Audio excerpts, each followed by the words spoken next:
everyone, and welcome to the ASMR review show.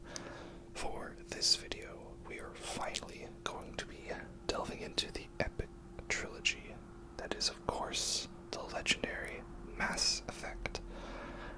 This is the Legendary Edition that I'm playing through. It's very funny, because this was another one of my instances of going to record an old game and then them causing it to remake it. I actually started filming footage for this on the PlayStation 3, and I got about halfway through Mass Effect 1 when they announced the Legendary Edition.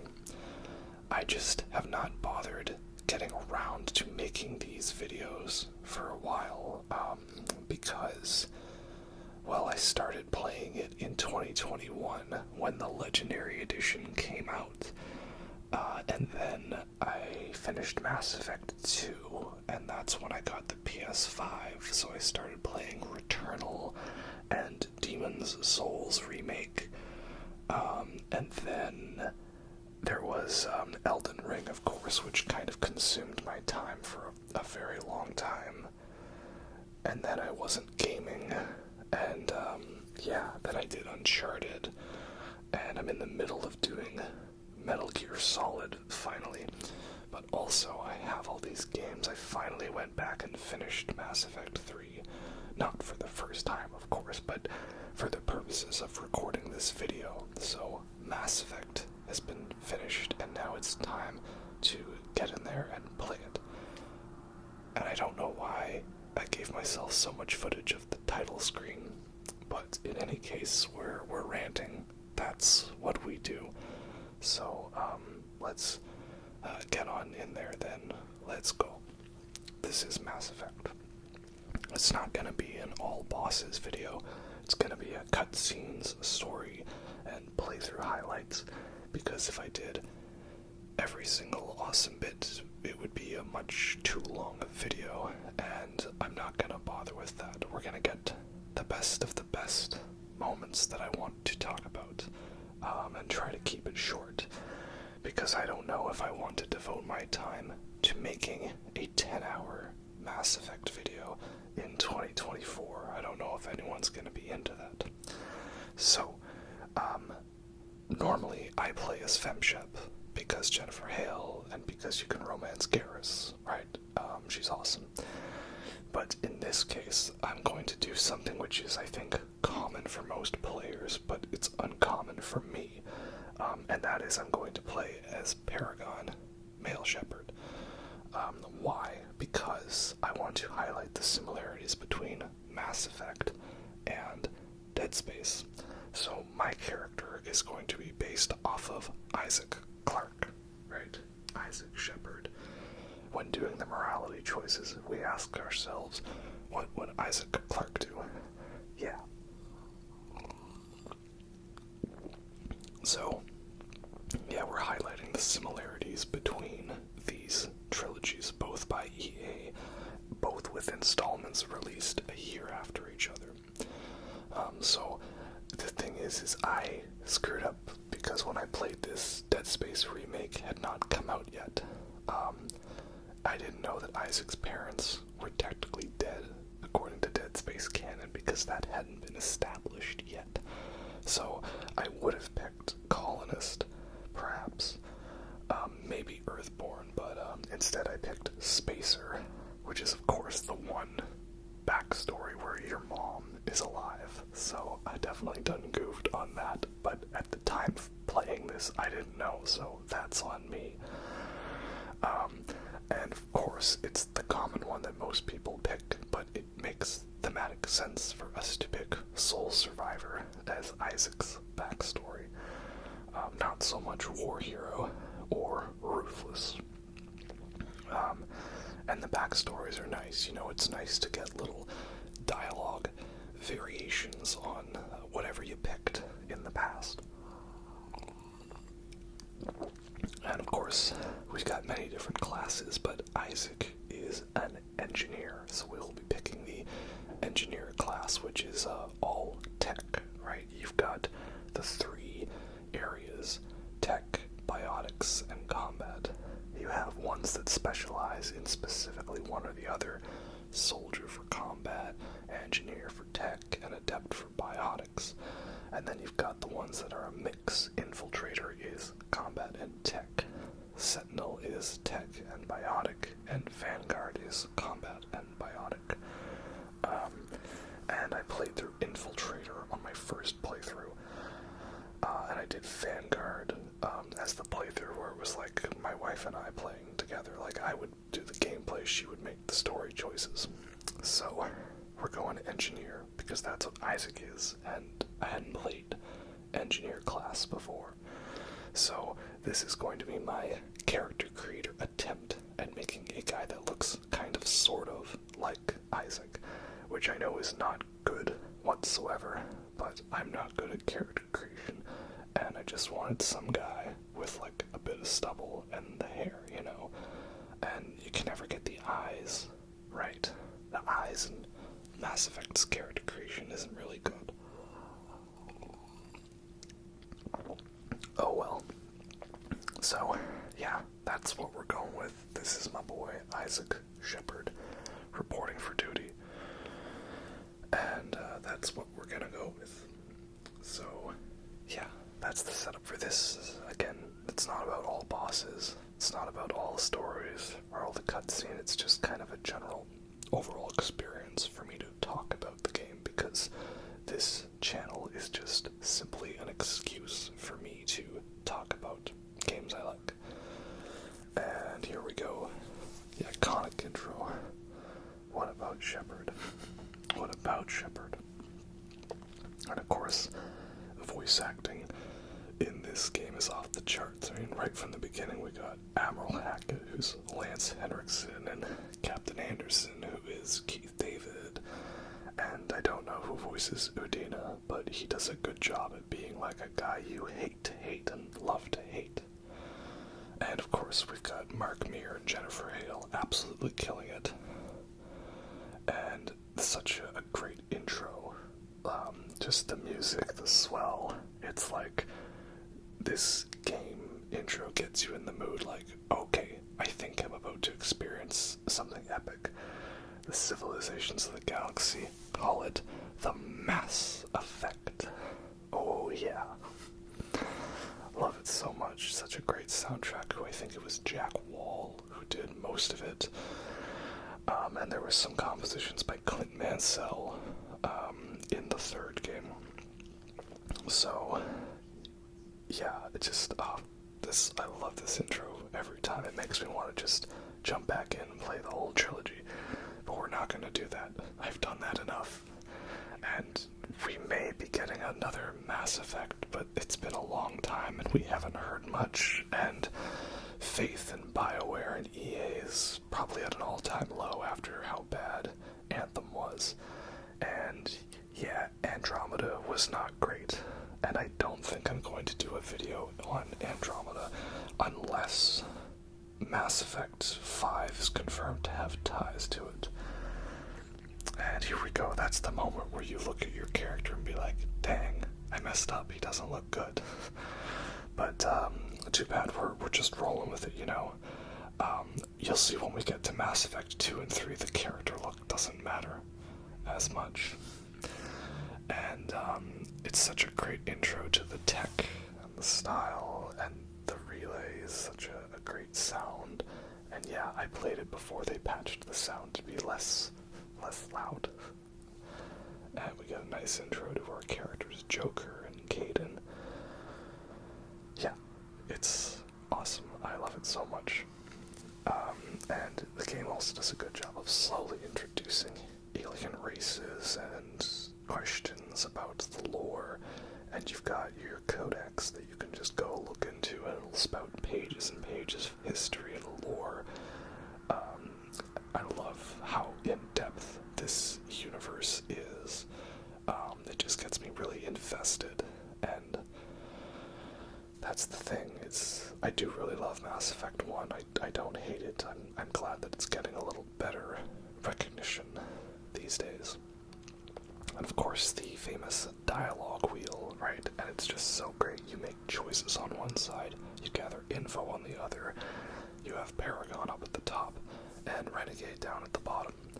No, it is not a perfect system, because sometimes the lines are paraphrases of other lines, and sometimes it comes across more harsh than you expected, and sometimes it's not as harsh as you actually think. And you don't really want to ever go that middle ground route. You have to really go mainly one or the other.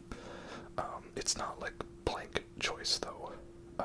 Like in my very first playthrough, I went more Renegade, but I didn't just blindly pick Renegade options. Like, I didn't sabotage the Genophage in Mass Effect 3. But I did kill the Rachni Queen in this one. And yep, here we go. All its glory and awesomeness. Yes. It's funny because a friend of mine, basically, we were at like a video game store, and alright, we're gonna just handle this slowly, okay? We have to handle this slowly and carefully. And I got my squad, Leroy, and okay, let's do this. Leroy Jenkins. Oh my god, he just ran in. Ripped right through his shields. Never stood a chance. Yeah, poor Jenkins, he's just in the game to die. And, the combat is so much better, and the look is so good in a new remaster of Mass Effect. I love it. Could they have done more to fix stuff in 2 and 3? Oh, absolutely, yes. It is quite disappointing that they didn't fix some of the issues with that game. But the little bits they did to help with Mass Effect 1, I think, are good and worth it. It was the one that was definitely in the most need of some work. And it is graphically better, okay? I'm not gonna bother with it, but like, I literally was playing Mass Effect 1 at the time when this came out, okay? So, don't tell me that is not good. Yeah, a friend of mine, basically we were at like EB Games, and the trilogy was there, the trilogy box set in PS3, and he was like, hey, you should probably play it, you should get that game and play it, it's good. And I already knew so much about the game, like the ending to Mass Effect 2, and the ending to 3, and how everyone hated it, the Reapers. I just picked it up, started playing it, and that was the entire rest of my summer, was playing through these games, and I love it.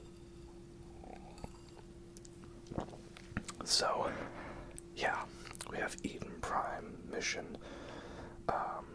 It's a great intro to the game.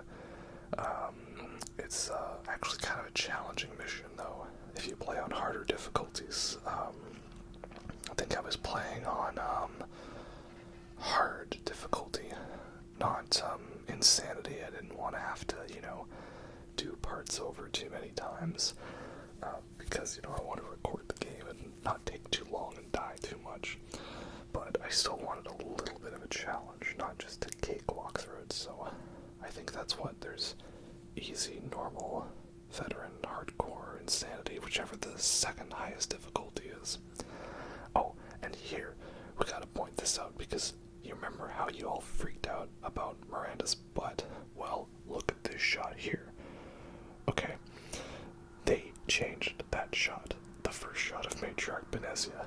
They totally did, and you all didn't care, because it was not announced 5 months before the game came out, right? If it does not make news before the thing is released, nobody cares, okay? That camera shot was originally like it zoomed in on her boobs, and then she says, like, my eyes are up here, and then the camera pans up. But here, you can see the camera is already panned up, so there's less of a focus, okay? Y'all changed that, and nobody cared. Shut up about the Mass Effect Miranda Buttgate, whatever you want to call it, okay? Get over it. And you show some respect to Matriarch Benezia, Demona from Gargoyles, Marina Sirtis, okay? She's awesome. Saren's awesome. Everyone's awesome. And, yeah, it's a very great intro, because now we get to the big hub of civilization in this cool-ass nebula. This is the Citadel. And yeah, it was also nice because like the universe is like, oh beauty, it's similar enough to elements of like Star Wars and Star Trek, so you can kind of recommend it to people. Like, yeah, they got this place called the Citadel. It's kind of like their version of Coruscant. And oh yeah, there's the Krogan. They're kind of like Klingons. And you've got Asari. You know, they're kind of like Vulcans in a certain way. You know, stuff like that.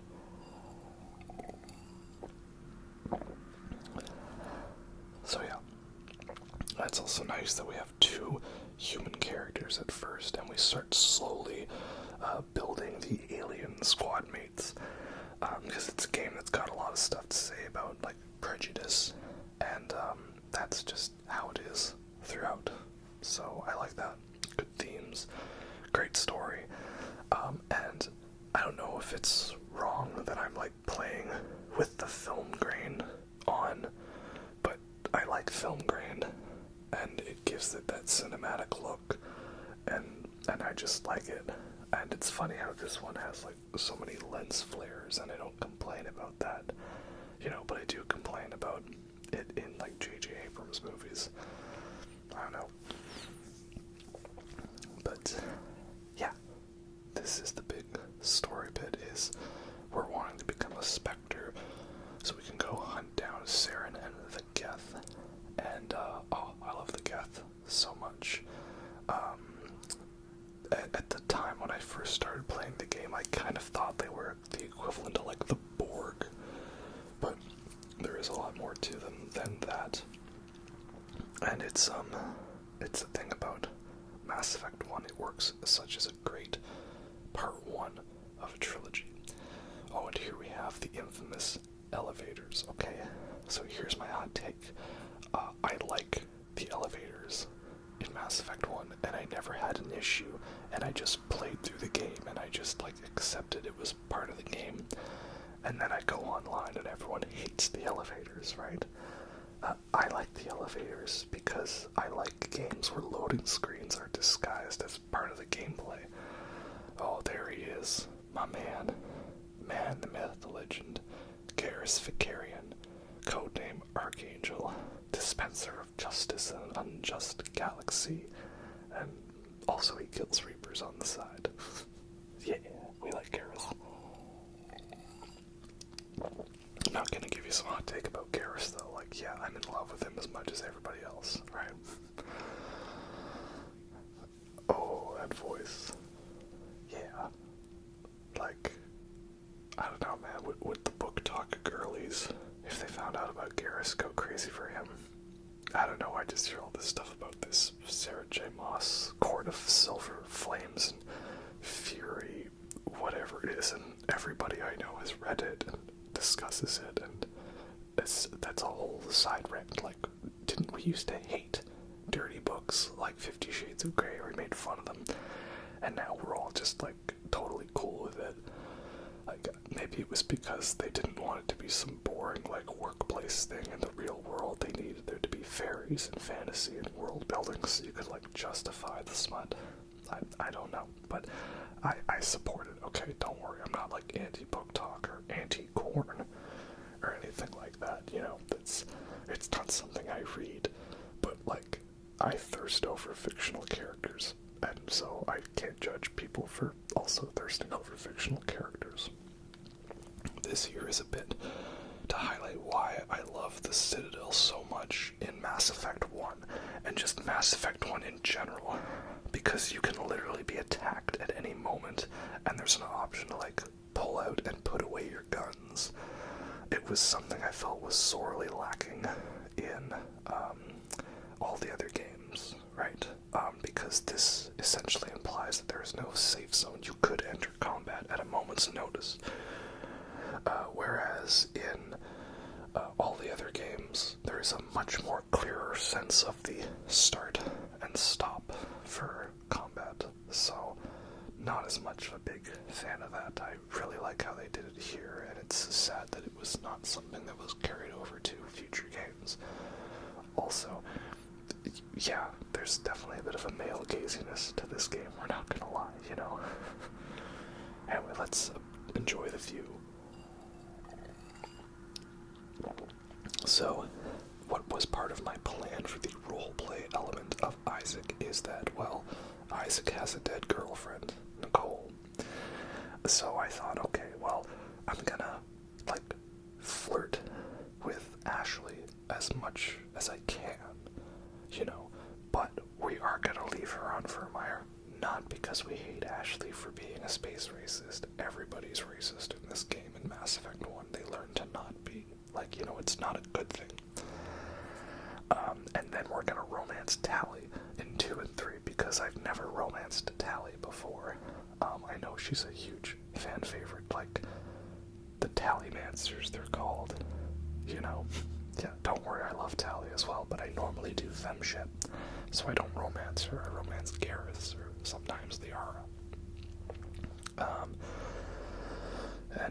Yeah, you know, oceans, beautiful women, rosy-cheeked women, scarves, parkas, Uggs, huskies. Oh, that can be arranged. I also do think Ashley is underrated. My first playthrough as femship, I saved her instead of Caden, and it was fun to watch her become, you know, like a girl squad together. That was nice. And there's so many fun side missions to do on the Citadel. We've got this bit here where we come across this, like, weird, it's not a VI, it is an AI, like, meant to siphon off credits for gambling. Honestly, like, I spent probably, like, 2 straight nights on the first playthrough just exploring the Citadel and doing as many side quests as possible. I love it. It's just there was so much to explore, and I felt like I could get lost, like, in a good way. Obviously, it does pale in comparison to something like Novigrad from The Witcher 3, which takes the cake, I think, for, like, best fictional city area. You know, I do like the Citadel in Mass Effect 3, but it's not as adventurous. You know, it's a series of merchants and stuff. Also, all organics must destroy or control synthetic life forms. Was that a hint at the ending? Well, no, because they didn't have it planned out yet. You know, this is what happens when you don't plan out a trilogy, right? Like the original Star Wars trilogy. And yeah, there's lots of talking and investigation, and I like that.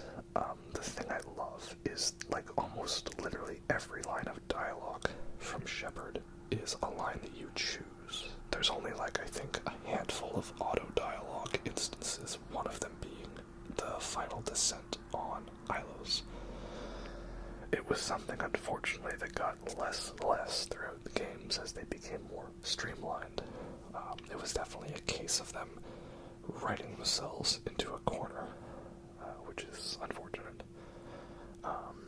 But I still stand by the fact that there is no bad Mass Effect game.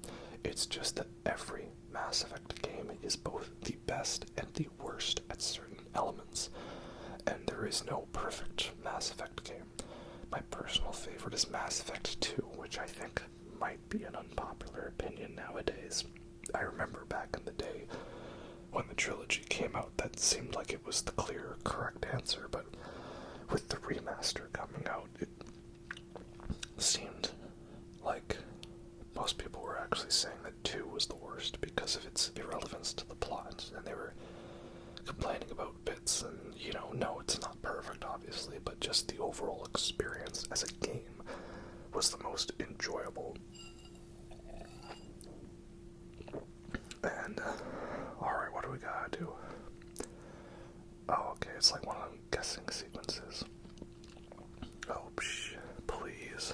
I can do this. This is easy. Y'all never played the Harry Potter and the Philosopher's Stone PlayStation 1 game where you had to do that random button combination over and over to make sure Fluffy fell asleep. Is that an obscure reference? the Harry Potter and the Philosopher's Stone PlayStation 1 game. Remember that? And we have another member to add in to our squad. This guy is a Krogan by the name of Wrex. Wrex. Shepard. Wrex. Shepard.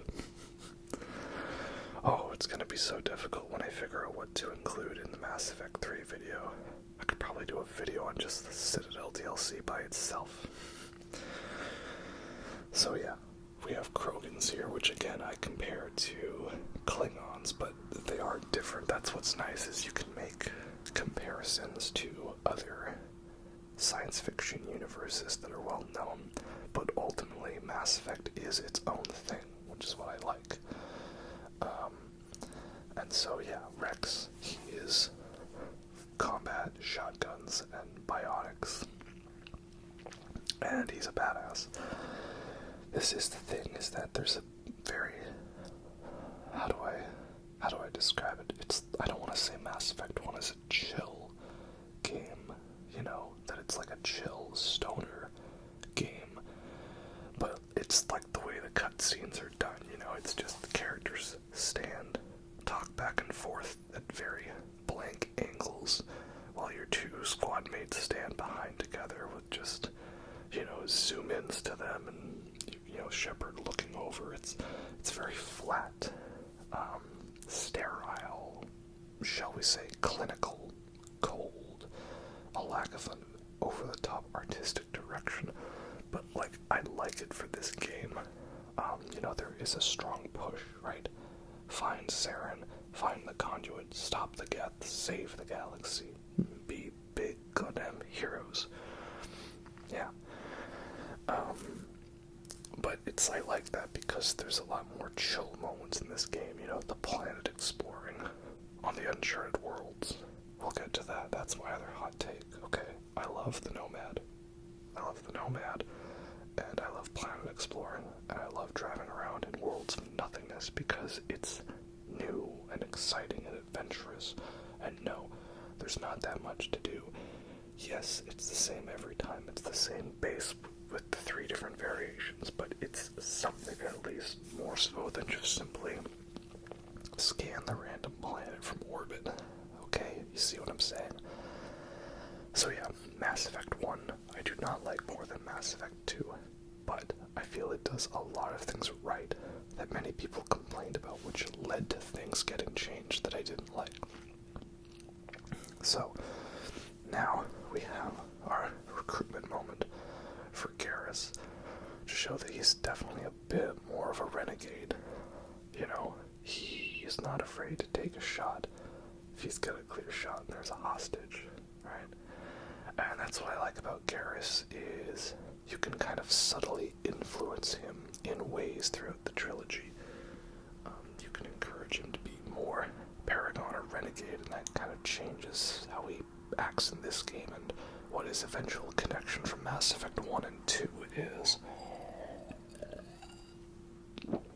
Also, there will be lots of pausing of the game to use my powers, because I like just simply holding the pause button and picking the power.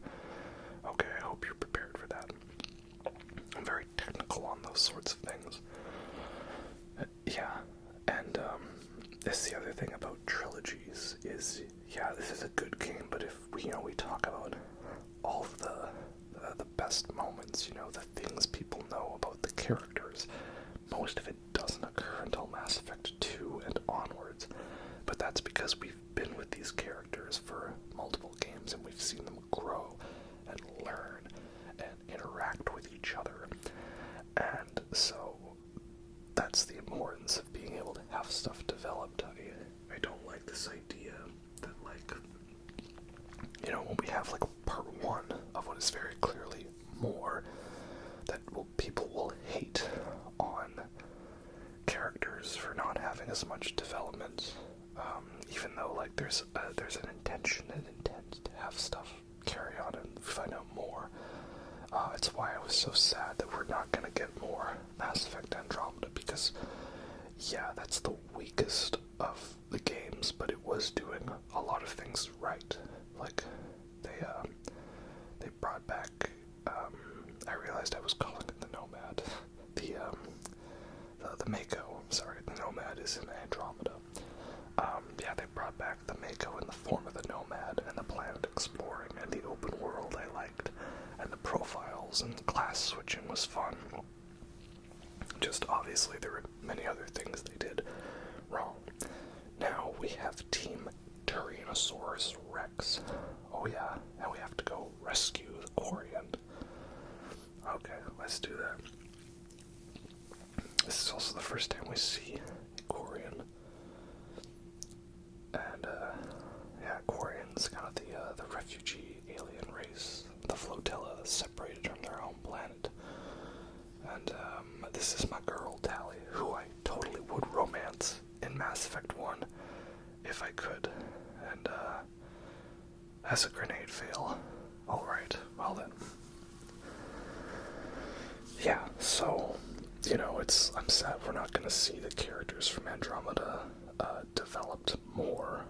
I would like to see that. It's always sad when there's a setup for more things to happen, and it never does. Alright, let's try this again. Also, I like the grenades better. Alright, hello, what have we here? This is Talizora Novaria. Quarians, they have their protective suits because of their weakened immune system. And yes, Garrus is in hot pink, okay? I'm a firm believer in stats over looks, alright? Transmogs weren't a thing yet at this time. Looking at you, Horizon. And so, there we go. Now we've got our squad. We have Thorian, Quarian, and Krogan, and our 2 humans. We just need one more, but we'll get to her. So, next bit we have, which is the awesome bit, is the Council finally deciding to grant Commander Shepard the rank of the first human Spectre. Well, what are Spectres? Like, I kind of compare them to Jedi Knights, but that's not entirely true, because they're not really bound by, like, some kind of code of honor. That's more like, Justicars are Jedi Knights in that way, where they're like, I have my code, and I have my rule, and my honor. Spectres is like secret agents. I feel it's like an MI6 thing, you know? I'd like to see, like, almost some kind of, like, classic spy movie thing regarding Spectres. Like, I've been watching a couple old-school political thrillers and spy movies, like Dave the Jackal and The Spy Who Came In From the Cold, and Munich, and, you know, this idea that, like, teams are operating with other teams with no knowledge, and, you know, stuff's all messed up. I like that a lot. So, I don't know, that'd be cool to see, I think. But yeah, first human Spectre, oh yeah. Now we're going after Saren. So, it's crazy that, you know, what I would have spent, like, hours upon hours doing was, like, essentially just, like, the intro to the real Mass Effect starts here. Because now we're gonna get the Normandy and, you know, the free range ability, as I say. That's kind of my metric for what counts as the intro of the game, is when do I get control of the Normandy, and when do I get the ability to go wherever I want, wherever I please. And I like how there's a lot more open worldness, actually, I find, to Mass Effect 1 than the other ones. But first we gotta stop with the Consort Liara, because I have to get my alien freak on, and we have to showcase these horrifically graphic scenes that were totally worthy of a Fox News interview. Yeah, still upset about that. I'm glad Jeff Kelly was there to try to set the record straight, but, you know, there's no use dealing with stupid, right? That's why you don't play chess with a pigeon, you know? So, yeah, I just always take the opportunity I can to get some action with Liara, because I won't be getting any action as Shepard in this game, because my girlfriend's gonna die on Vermeer. Sorry, Ash. I mean, yeah, it's not because of that, but, you know, also, I can't leave Caden behind, okay? He's a Canadian bro, okay? I did that tier list video recently, right? That was kind of my motivation to get me back into making this video. And yeah. Alright, here we go. Play Careless Whisper, or Let's Get It On by Marvin Gaye. And, okay, so they're hugging, and they have their shirts off. And, yeah, see, this is the thing. We gotta give Mass Effect Andromeda credit. They went back to doing real steamy scenes, you know? Like, that's it. That's all you get. It'll barely make your mass erect. Thanks, Yahtzee. Yeah, it just sucks that, like, BioWare has a habit of, like, looking at the criticism from the previous game, taking the complete wrong message from that, and way overcompensating for it, right? Fox News complained about, this, like, full frontal nudity in this game, and horrifically graphic sex scenes, so they just made it so every scene fades to black. Like, the most you get is Miranda in a bra doing some light dry humping with those outfits on, which probably isn't comfortable. And then, from there, we had, the criticism of the Mass Effect 3 ending, and so their solution to that was, don't even address it.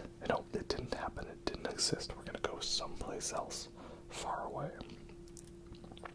So now I'm worried that the criticism for Andromeda will be, okay, the facial animations were bad, so we're gonna put all our work into making the faces look good, and we're not going to address that it was to do with the characterization and the story. That was the main problem I had with Andromeda. It just, it doesn't make sense to me. Like, the Nexus arrives, and there's a mutiny, and then they kick all these people off the station, and then they need a Pathfinder, or else they can't find and settle Golden Worlds.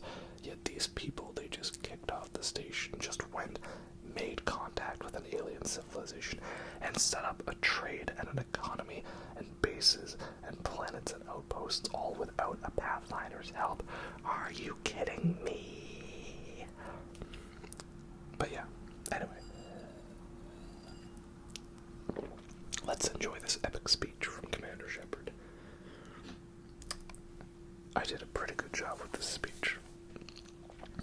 And I also like how Paragon and Renegade are phrased in this game, because it's not about good or evil. Like, you're a good guy no matter what. You're trying to do a good thing and stop the bad guy and save the galaxy. It's more so about whether you are a little more self-interested in humanity's interests, in it for yourself and nobody else, whereas Paragon is a little more, let's all work together, right? So, I like that. It's a good balance. And here we have the original galaxy map in all its glory, and that galaxy map theme that is just, like, the most beautiful sound. I think because the galaxy map's more simple in this one, right? You just simply point to things and you go to them. But I think because it was more simple, it meant I had more time to, like, sit and read the planet and nebula descriptions. And I like that because there's so many hidden little tidbits and goodies in those descriptions. So now we can go to all of these systems here. And we can just pick one, travel to it, and I like how the game always shows you, like, which relays you're gonna hit to get where you need to go. Because there is, like, faster than light travel, but that would still take you a long time to get across the galaxy, so you need the relays to almost, like, well, you don't instantly teleport. It says, the relay is gonna take us a couple hours. I don't know how long it takes. That's probably somewhere in the lore. And so, yeah, now we can pick the places to go. And then we get this fun animation of the Normandy leaving the dock. And, yeah, I don't mind some of the animations. Yes, they had too many animations in the galaxy map in Mass Effect Andromeda. That much is true. But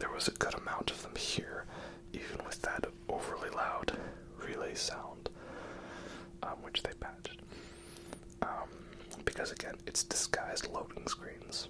Like, I like that. I'd rather it be like something clever instead of just a blank screen with like, gameplay tips. And so now we can pick planets, read their descriptions, and survey them. And those gets us minerals and items for XP.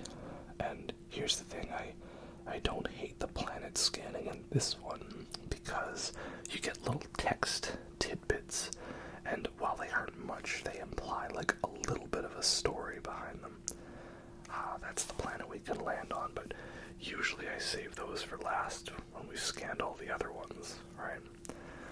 The one annoying thing, I guess, is that despite the fact that these planets have many different gravities, we don't actually get to experience low gravity that much. And it's a random thought I had the other day. We never actually see low gravity that much in Star Wars either, do we? At least off the top of my head. And don't tell me it was in the Clone Wars series or like the animated ones. I never bothered with those, okay? I'm talking about the live-action movies. But obviously it's more difficult to do that. Some believe Lobo is a Jupiter brain, a planet-sized supercomputer, right? You see, there's some cool things. You recovered a strange object. Chief Engineer Adams and Tally tried unsuccessfully to analyze it, right? See, little bits like that where like there's like an implied story. I didn't like in Mass Effect 3 how it was just simply, okay, you shoot a probe, and then by you shooting a probe, that implies, yeah, we went down to the planet, we looked around for the Elcors, we couldn't find them on Takuna, but we recovered this statue, and that's how it went. There's no implied story to it. At least give me a little text blurb. It's something.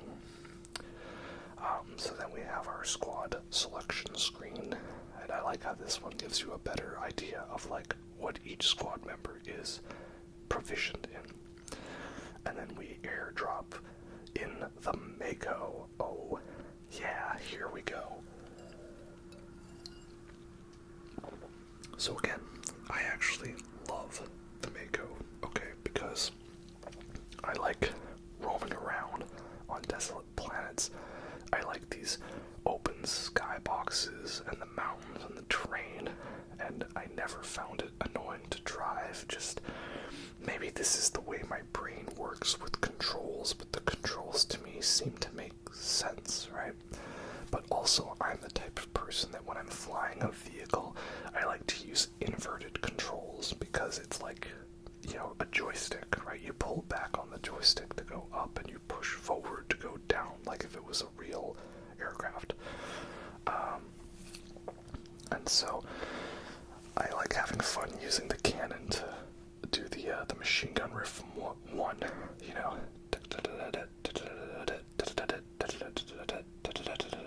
Right? And then you come across these areas where you see like a bit of a flat area, and that's the moment that instantly makes the alarm bells go off in your brain. Like here, I see that and like, oh, wait a minute, like bleep from Metal Gear. Why? Because Thresher Maws.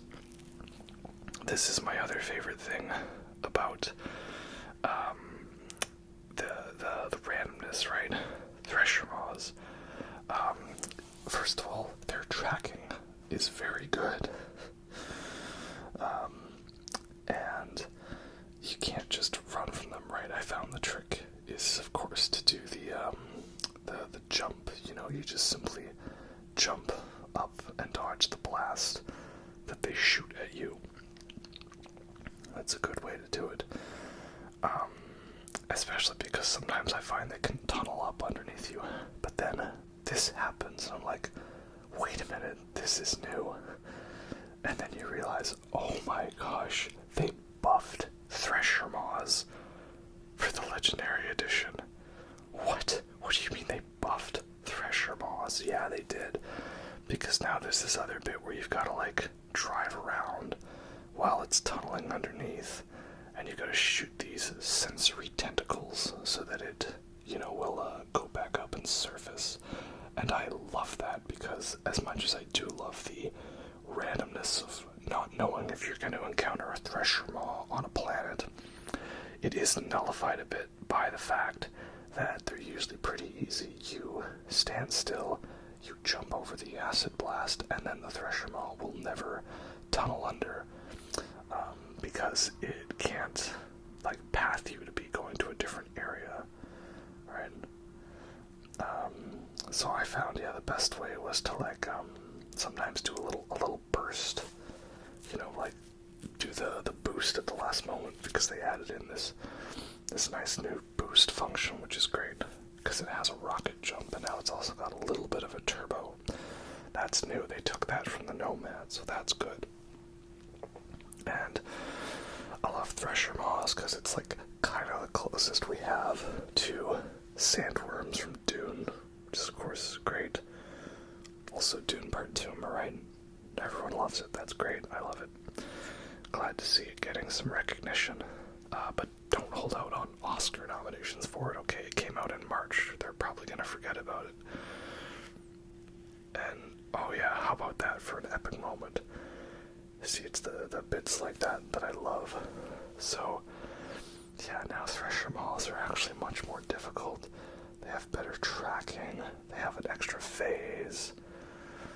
Oh, so good. It's like one of the best things I could have hoped for from a remaster. And they did it.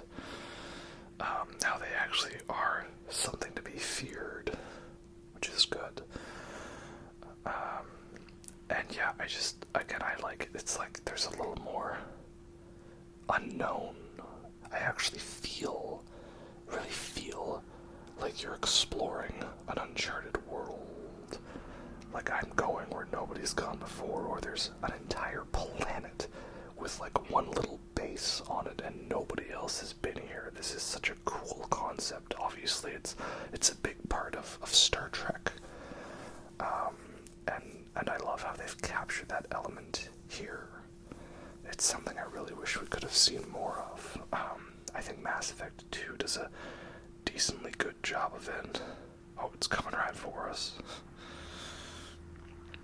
But yeah, Mass Effect 2 does a decent job. I feel like that's the scariest game in the franchise. And there we go, we found the strategy. Turbo boost, aim, and shoot. And you're mine now. Come, yeah, you're it now. Yeah. So, now this brings us to the Liara recruitment mission. Again, I'm not going to be showing certain missions in their entirety because this video would be way too long, and I don't have that much to say, right? Superior firepower, right? Yeah. So this is Liara T'Soni, Dr. Liara T'Soni. And obviously we need to find her because her mother is Matriarch Benezia, the secret evil one. Oof. And yeah, I love Liara as well. Love her arc throughout the games. She starts off very timid and squeamish and, very nerdy, and I like those elements. But she soon grows into a stoic badass. The Shadow Broker, yeah, we love her a lot. Just too bad that the Shadow Broker stuff was a DLC, but then again, I guess it was a little more separate from the plot, so I'll take it.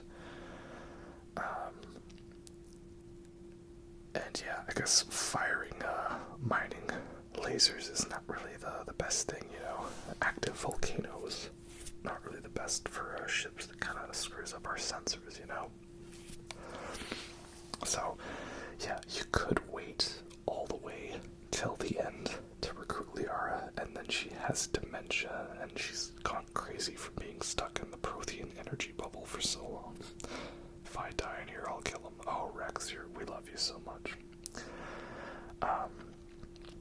But then I have to wait to have Liara, and I don't want to wait, so we're going to recruit her right away, of course.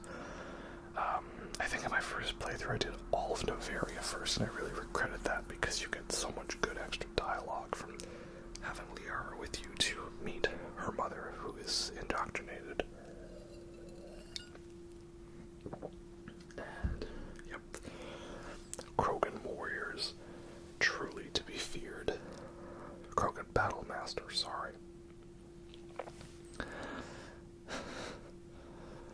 Some of the Renegade bits are fun, but we're gonna get, more there. I found as the games went on, I was picking a couple more Renegade options, like, yeah, you know what, I think Isaac would say screw this.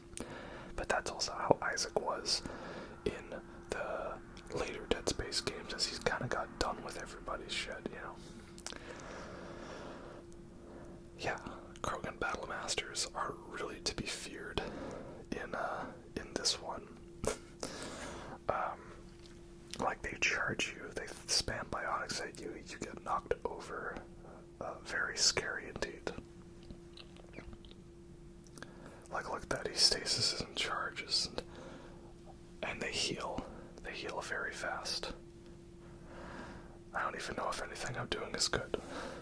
That was an easy fight, but I remember in my Insanity playthrough, he actually did kick my ass a couple of times unexpectedly. All of a sudden, it was like, all my squad is dead. That is not good. I like how many powers you get in Mass Effect 1 as well. Like, they limit you to only like 2 or 3 in Mass Effect 2. It feels the most streamlined and therefore the most difficult because you just have to work with what little material you have to work with. Whereas here, we have a lot more to do. And of course, fun cutscene of escaping. We don't get many of these more action-oriented cutscenes in Mass Effect 1, but when they happen, they're nice and they're serviceable, and, I think it could have been a technical limitation at the time, because wasn't Mass Effect 1 originally just like a Xbox, Microsoft game? It didn't actually get a PlayStation release until, was it not until the trilogy in, the PS3 trilogy, that is. And that's why they had to have the Genesis comic, so that you could make your own choices for a Mass Effect 2 playthrough, right? Something to do with that, I think. I know that's the reason the comic existed. But anyway, now we're gonna get a little bit more flirty with Ashley, because again, I'm trying to romance her, but it's not gonna work out because I need my dead girlfriend for, role-playing purposes. It's canon, it's in the lore. This, of course, is the big conversation that people like to use to hate Ashley, that she's a space racist, and that is true, but also, like, everybody's a space racist in the first game. Well, maybe not Caden, but Caden's too busy being stoned. That's also canon. It's in the lore. My headcanon, that is, that Caden is a stoner, right?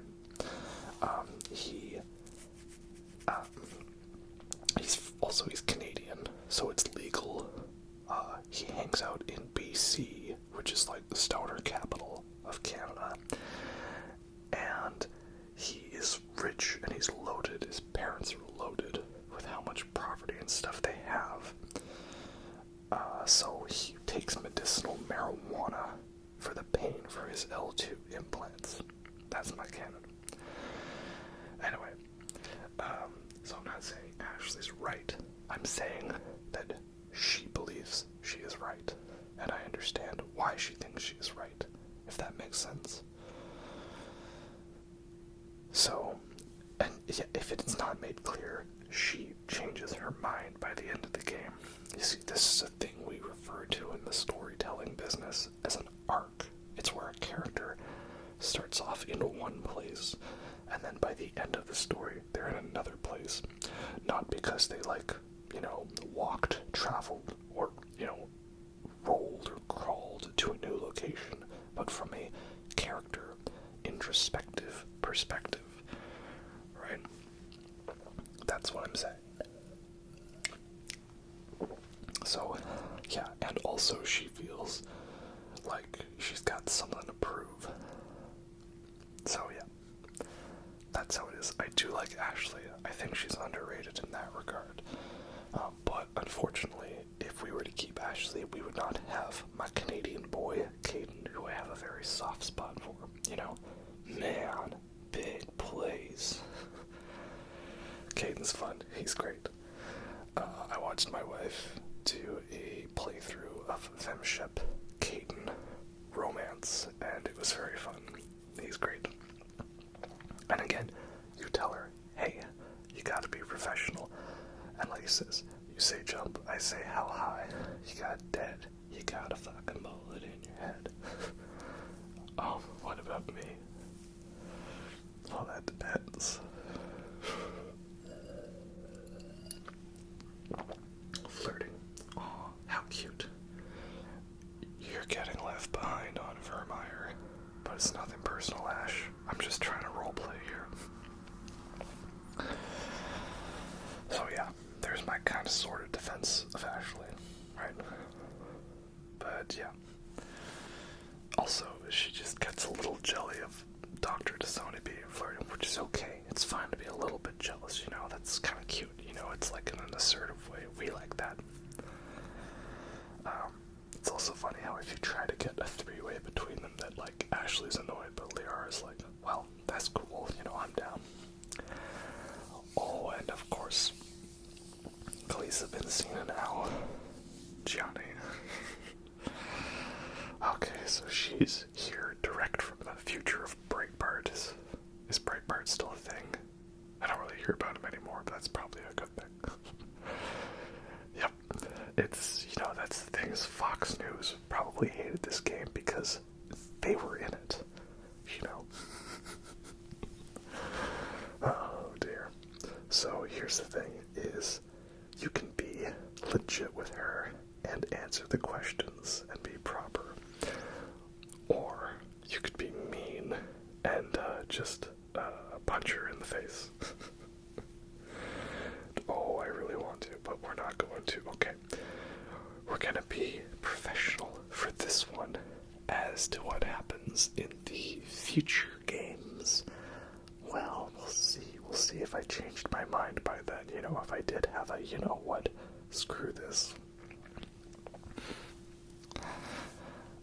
But it's good, you know, you do want those Paragon points. The way the Paragon system works in this is a little odd. It's like you need to do Paragon options to raise your Paragon level, and doing that unlocks either Charm or Intimidate skill point level ups.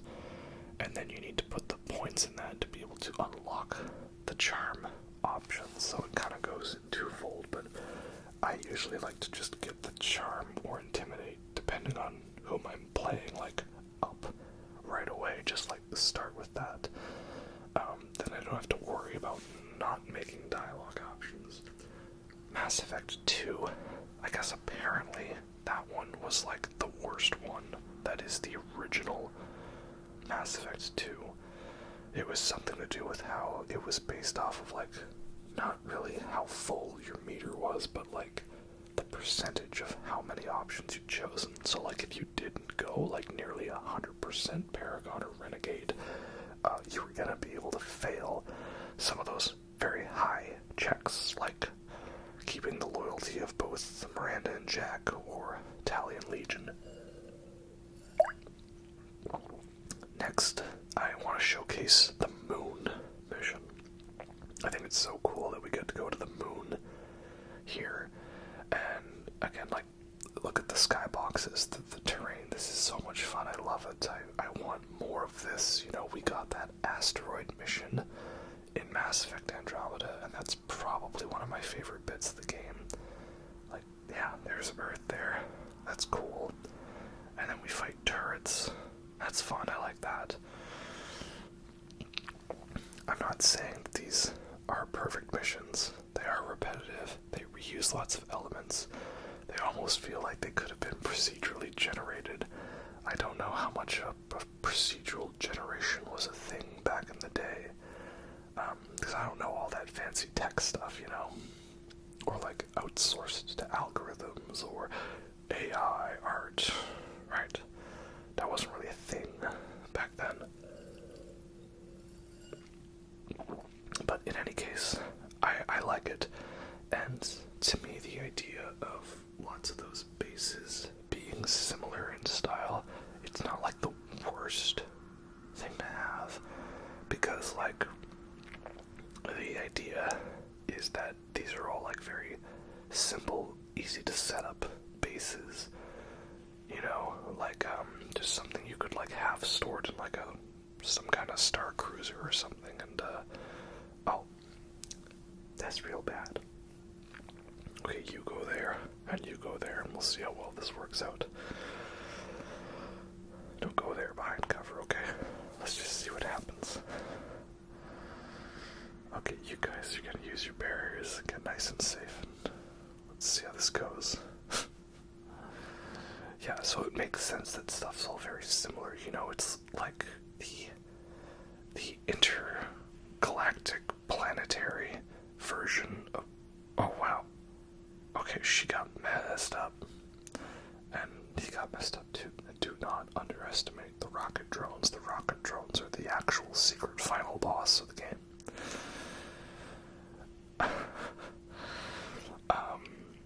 You know, but it's like the intergalactic planetary pop-up version of a tent, you know, something you essentially have in the back of your trailer that you can just quickly set up, and now you have shelter. That's what I like in these bases too, and that's why they're all samey, you know, everyone's just carrying a basic tent in the back of their vehicle, they're carrying some basic startup base in their giant star cruiser. Or maybe that's just me doing some headcanon lore justification sort of stuff, perhaps. Yeah, perimeter's clear, alright. Something like that. Is it wrong to use headcanon? I don't know. Also, we did not include the AI burst transmission, but it's interesting. It's like you get a binary code which translates to help. It's a very spooky thing, that moon-based mission, and it turns out that was the AI that originally would become developed into ED. So that's cool. I like that. Very fun side quest. And then we have Gianna Parsini. This is the Novaria mission, and I love this one because there's so many outcomes to the mission. You know, it's not just simply a case. It's not just simply a case of, hey, enter the room and either shoot the guy or save the guy. There's like talking and figuring things out. Outcomes can be different depending on what you do. So I have to give a shout out to that. It's a very good mission with lots of in-depth moments. Then we also have to give a shout out to the driving over to the Novaria trams system. I'm definitely a sucker for icy planets and snowy planets. That's why I forgive Dead Space 3, because it takes place almost entirely on Tau of Atlantis, an ice planet. And then we've got, you know, Hoth from Empire Strikes Back, the inverted snowy mountains planet from Interstellar. Like, it's a good way to get me invested, I think. Snowy, icy tundra worlds, you know. That's because I'm Canadian, so this is just my everyday life. It's just, you know, nice to see my home country represented in media. And yeah, gorgeous views. And, you know, I love the lens flares, the neon, the blues and the reds. It's just a fun look. I feel like Mass Effect 1 had kind of a nice balance of not having one color in particular. Mass Effect 2, they really leaned heavily into the red color scheme, which matched that game being darker and dirtier and grungier. And then Mass Effect 3, they definitely went more into the blue overtones. Perhaps mats to kind of give that like a navy blue sort of thing, very militaristic looking, you know. So I don't know what the main color scheme for Mass Effect 1 would be in that case. It's kind of all over the place. Maybe it's blue.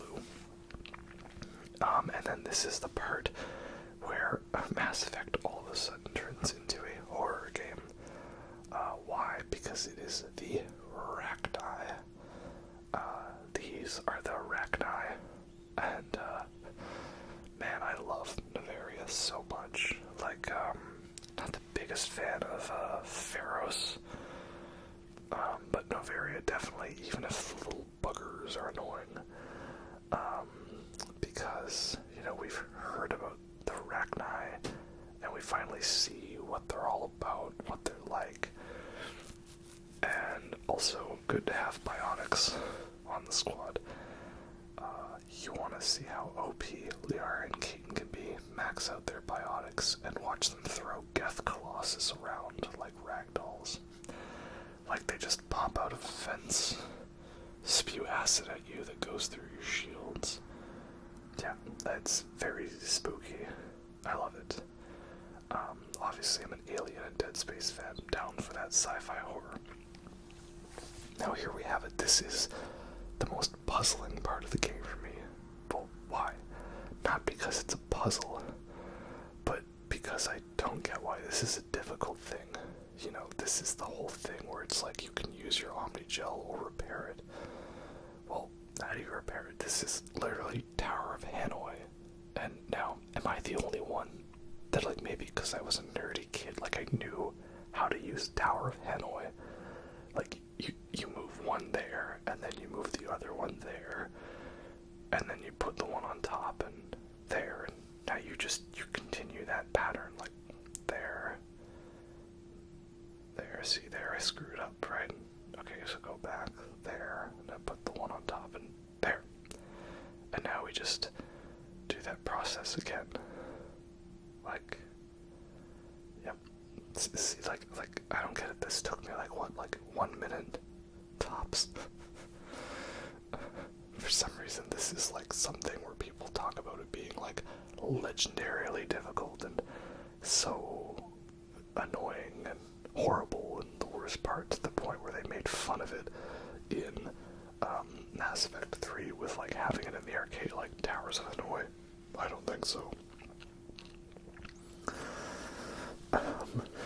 Yeah, I like it, what can I say?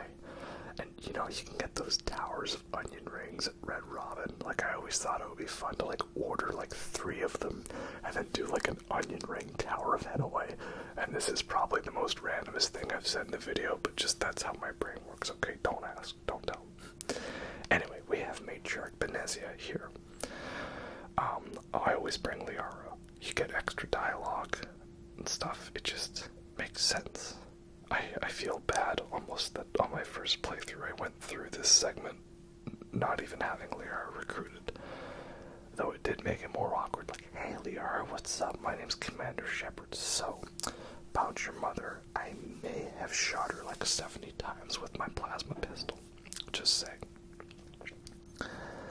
And of course, we have, again, as I said before, the great Marina Sirtis voicing her.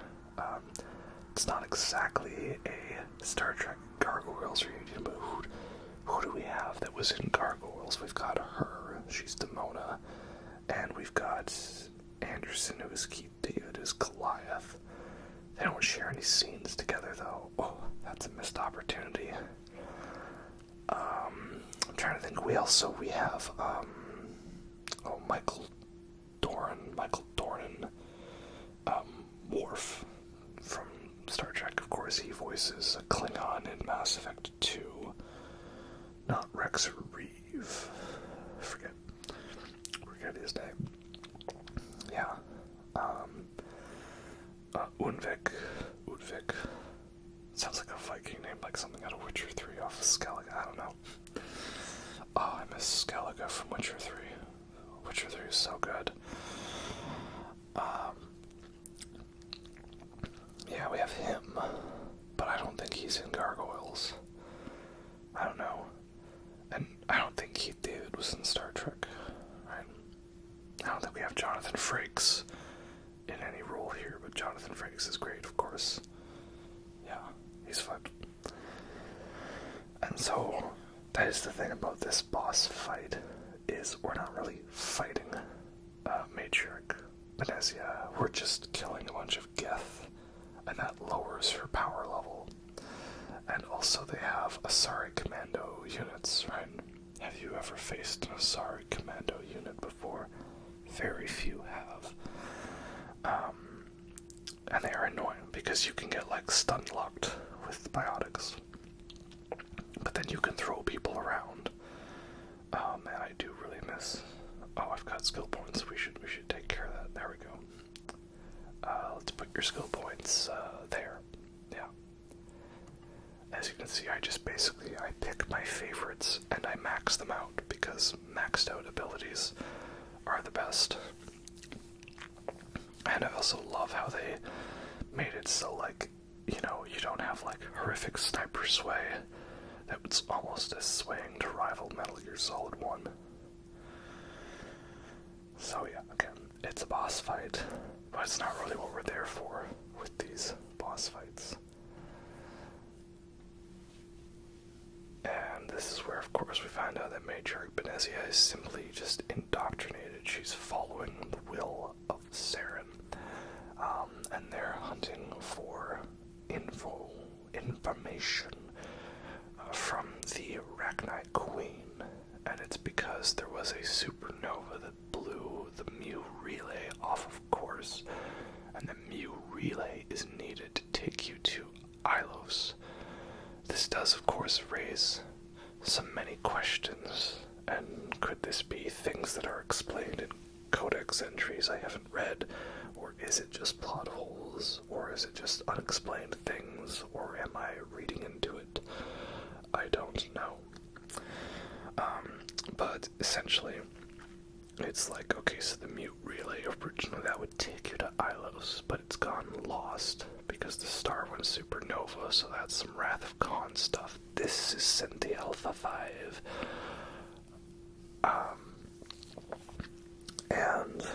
But even if it's blown off course, it still leads you to the planet. And then, of course, there was the whole thing, so he needed to find the conduit, because the conduit would, like, teleport him to the Citadel, and then he could go in secretly and open the Citadel arms, so that when Sovereign attacked, he could, like, seal it off. But also, like, he was already... Or no, I guess we never see him on the Citadel. We only see him through holograms, right?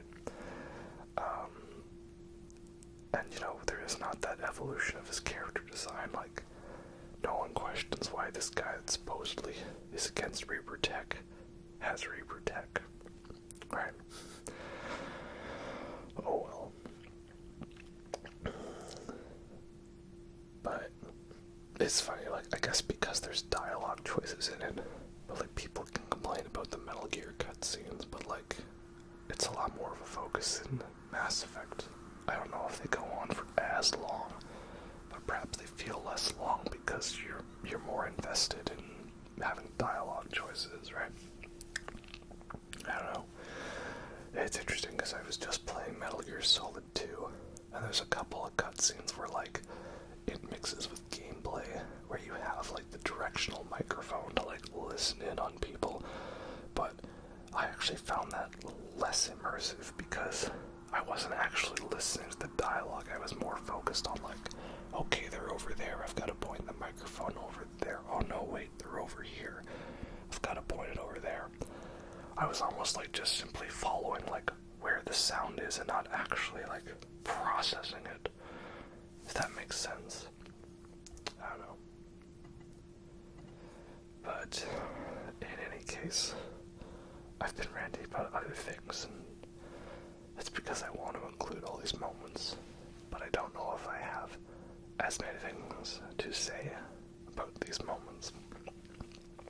And I also like how you can approach these missions essentially in any order, and they still work real well. You've got 3 main missions, essentially. Novaria, Feros, Feros, and the random planet where you find Liara. And, you know, there is not that evolution of his character design. Like, no one questions why this guy that's supposedly is against Reaper Tech has Reaper Tech, right?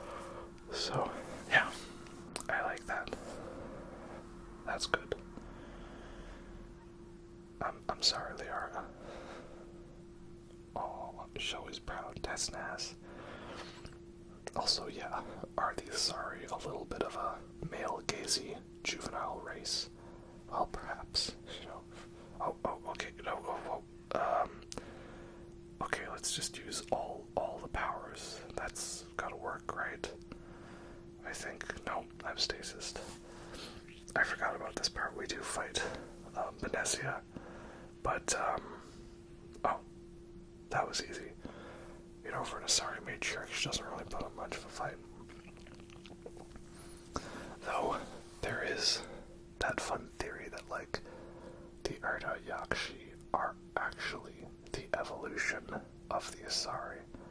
You know, why are they so seductive, and they've got all these features that, like, Solarians find attractive, or Thorians find attractive, or, you know, young human males have an unhealthy obsession with my species, right? Perhaps, like, that's the point, right? You know, they're either badass or they're seductive, right? But, like, it's meant to be that they want to reproduce as much as possible and acquire the genes from other species, and they don't really do, like, Asari on Asari stuff. And I always found this scene so weird. This dude's literally sitting in the middle of a room, and just literally out of nowhere.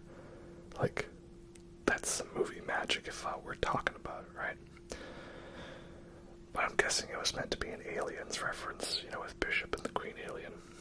Still really cool. Why do you always point me away from the giant alien Killzone monster? I don't know. Killzone 2. I'd like to replay that one. It was really good. I think I got to the final boss and never beat it. But apparently it's like one of the few games that you can't emulate properly. Not that I would ever do that, of course. You know, that's bad. It's very naughty. You know, that's why Nintendo is so cool as to provide everyone with easily obtainable copies of their games for reasonable prices. And here we have the Hot Labs. Initiate the neutron purge. And proper code access and just mumble something, right? I didn't include that here, but it's giving me very Klaatu, Barata. But I also love how you do this, and then all of a sudden there's like all the Rachni in your way. And it was funny because the first time I attempted this, I tried to fight them and I died. So then I used what I call the "oh screw this" maneuver, which is spam heal and run. And what do you know, it actually worked. And that's a fun moment, you know, destroying the Hot Labs and activating the neutron purge.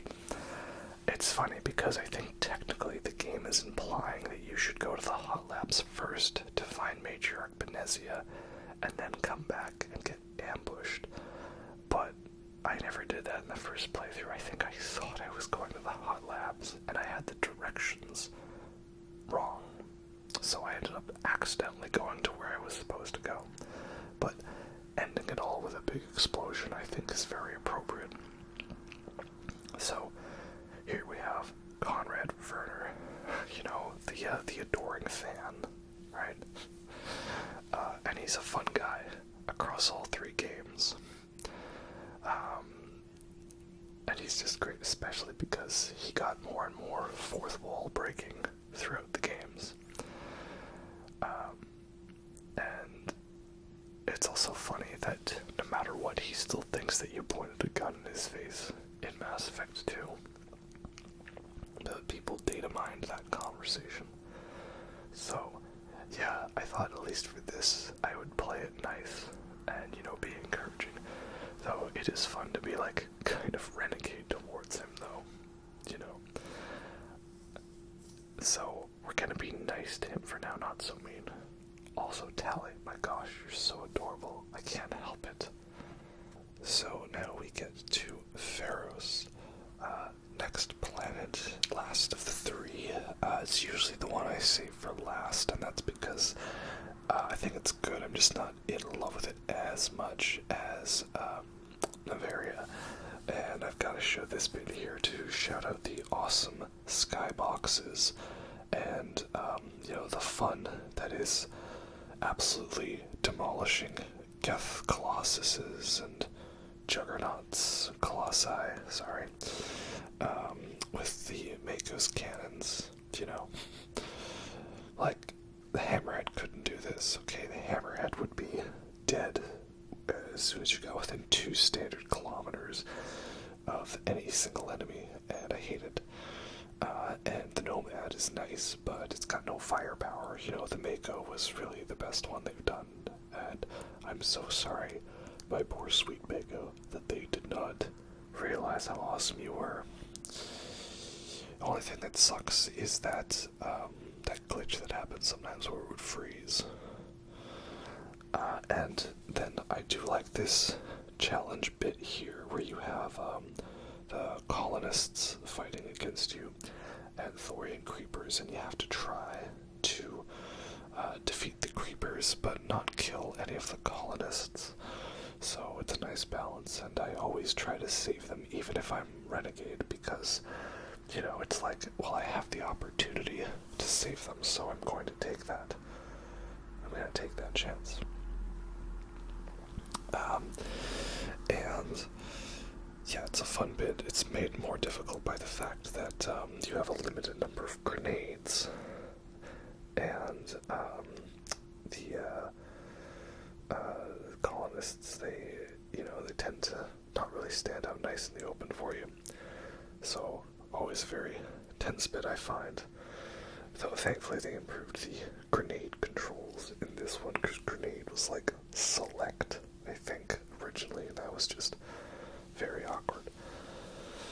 So yeah, definitely a fun challenge, and this is where I think I realized, oh yeah, I've got most of them alive, I may as well just go spammy with the grenades, So yeah, very fun. I like how Mass Effect is not a straight up horror game, but definitely has spooky elements throughout. I like that. And kind of fun that it's like the Reaper Leviathan scariness, but earlier with something different, the Thorian. Because the Thorian is like a very ancient creature that was around at the time of the Reapers, and so it knows of the Mu relay and things like that, I believe. Yeah. Also, it probably doesn't come through so well in my video, but the color just is a lot better. It's more bright in this version, and I like the armor I have. The red just really seems to pop.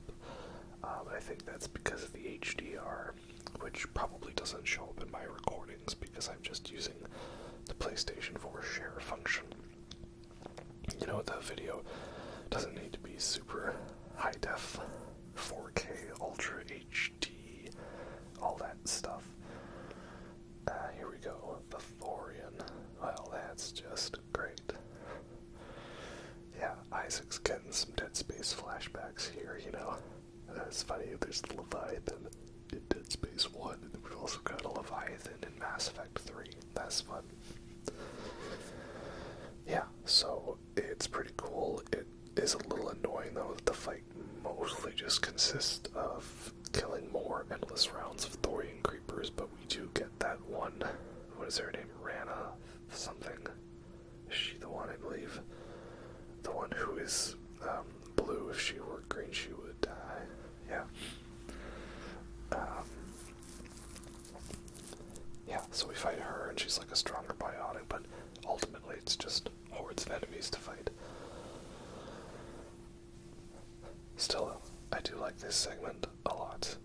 There's not really any part of Mass Effect 1 I actively dislike. That's the thing, is there are bits I dislike in Mass Effect 2.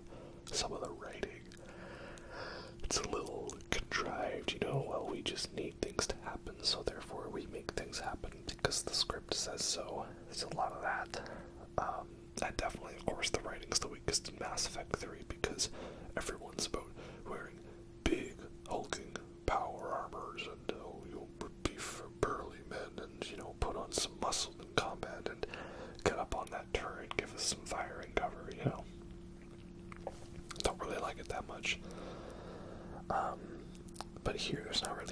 and I dread looking forward to, because, like, I actually like the Mako, and, you know, they fixed the way the guns work in, what are you doing up there, Hosehead? Yeah, they fixed the way the guns work, and the sound is great. I just love how powerful the guns feel. Like, when you shoot the pistols and the shotguns in this game, the person on the receiving end of that blast is no longer in existence.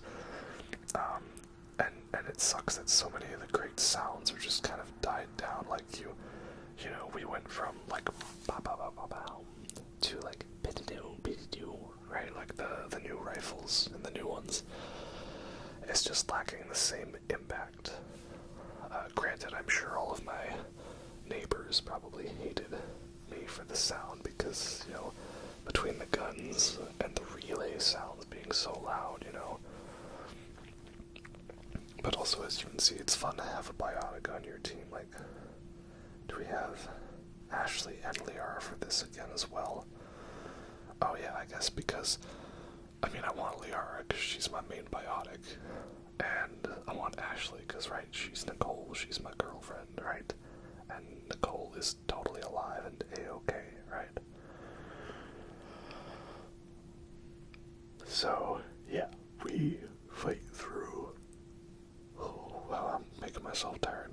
Lots of creepers that explode and do damage, and more clones of the Asari. And eventually we make our way to destroying all of the nodes and defeating the Thorian once and for all. Because Rana, I think that's where this one is, she's gonna give us the cipher, right? And the cipher in the Prothean beacon, and allow us to properly understand the images of the beacon, where to find the mute relay and all that. I'm like, okay guys, can we die now? Are we over yet? Yeah, there we go. Yeet. I just want to be careful, because as soon as you start shooting the node, they start waking up. Yeah, I love, like, the random horror bits you can get on those Uncharted worlds, you know, like, monsters just spawn in behind you. It's very spooky. I like it. But, wait a minute, are we just dropping the Mensis brain like in Bloodborne? Or like the, what is it called? In Demon's Souls, there was like the pre-brain of Mensis, which was the Tower of Latria, the Prison of Hope area, right? That thing. Yeah, always gotta drop a thing down a shaft. So yeah, that's that. And yeah, we have the cipher. There's a lot of dialogue we don't need to bother with. Also, we gotta give a shout out to the DLC mission, Bring Down the Sky, Asteroid X-57. Basically, it's like this version of the Armageddon movie, which I think also shares similarities with Deep Impact, but I've not seen Deep Impact. And this one is fun.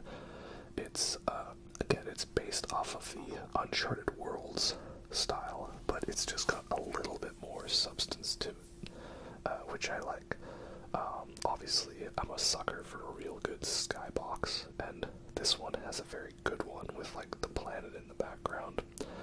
And it's just, I like this, like, I'm wandering around, and I love being up on these high hills and, like, pulling out sniper rifles and, you know, analyzing my plan of attack. You know, the quiet moments in between. You don't really get moments like that in the other games, which is sad. It's mostly just lots of walking and talking. And you're walking with your gun out, of course, because you can't put your gun away. Why would you do that in a shooty game where you shoot things and point at the things until they stop moving? Whereas here you can do what I do and just give her, bud. You know, just give her.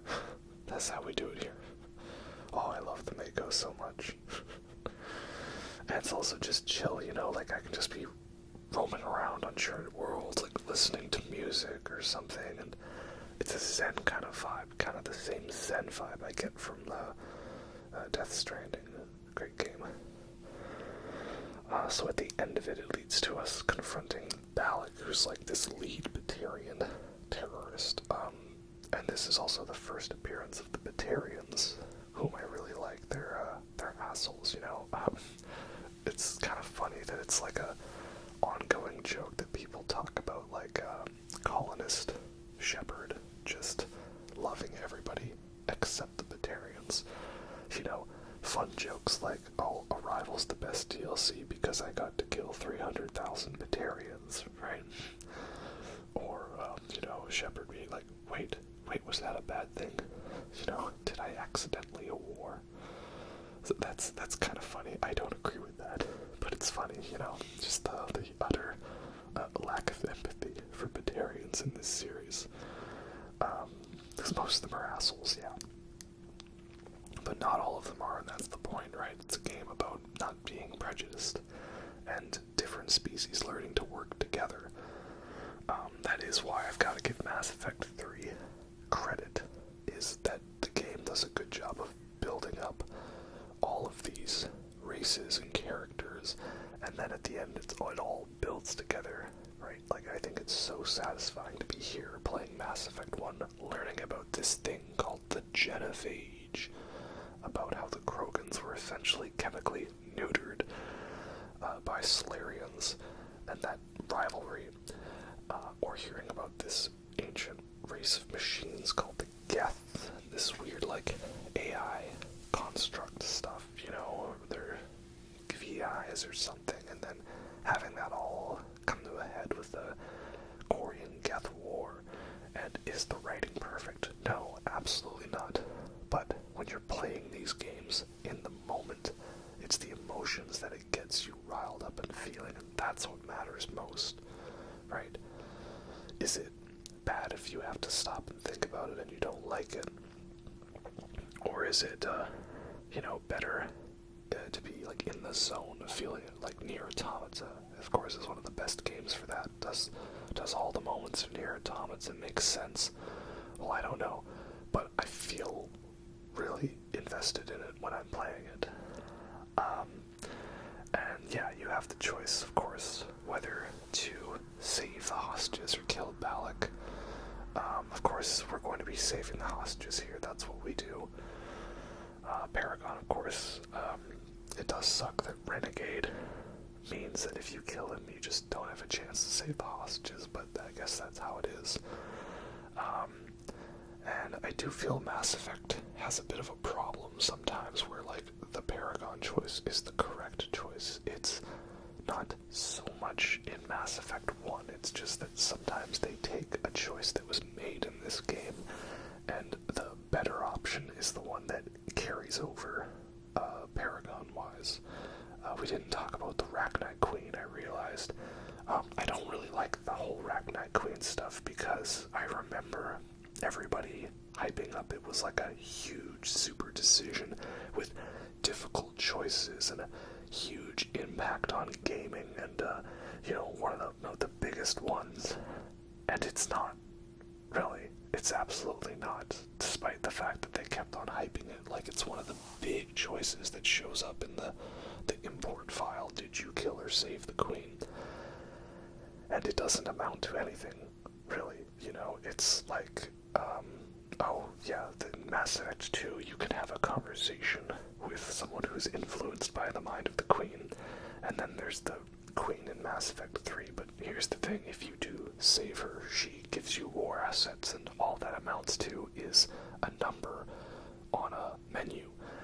And if you do, like, kill the Rachni Queen and then save the Reaper-fied version, yeah, she leaves and takes her drones with her.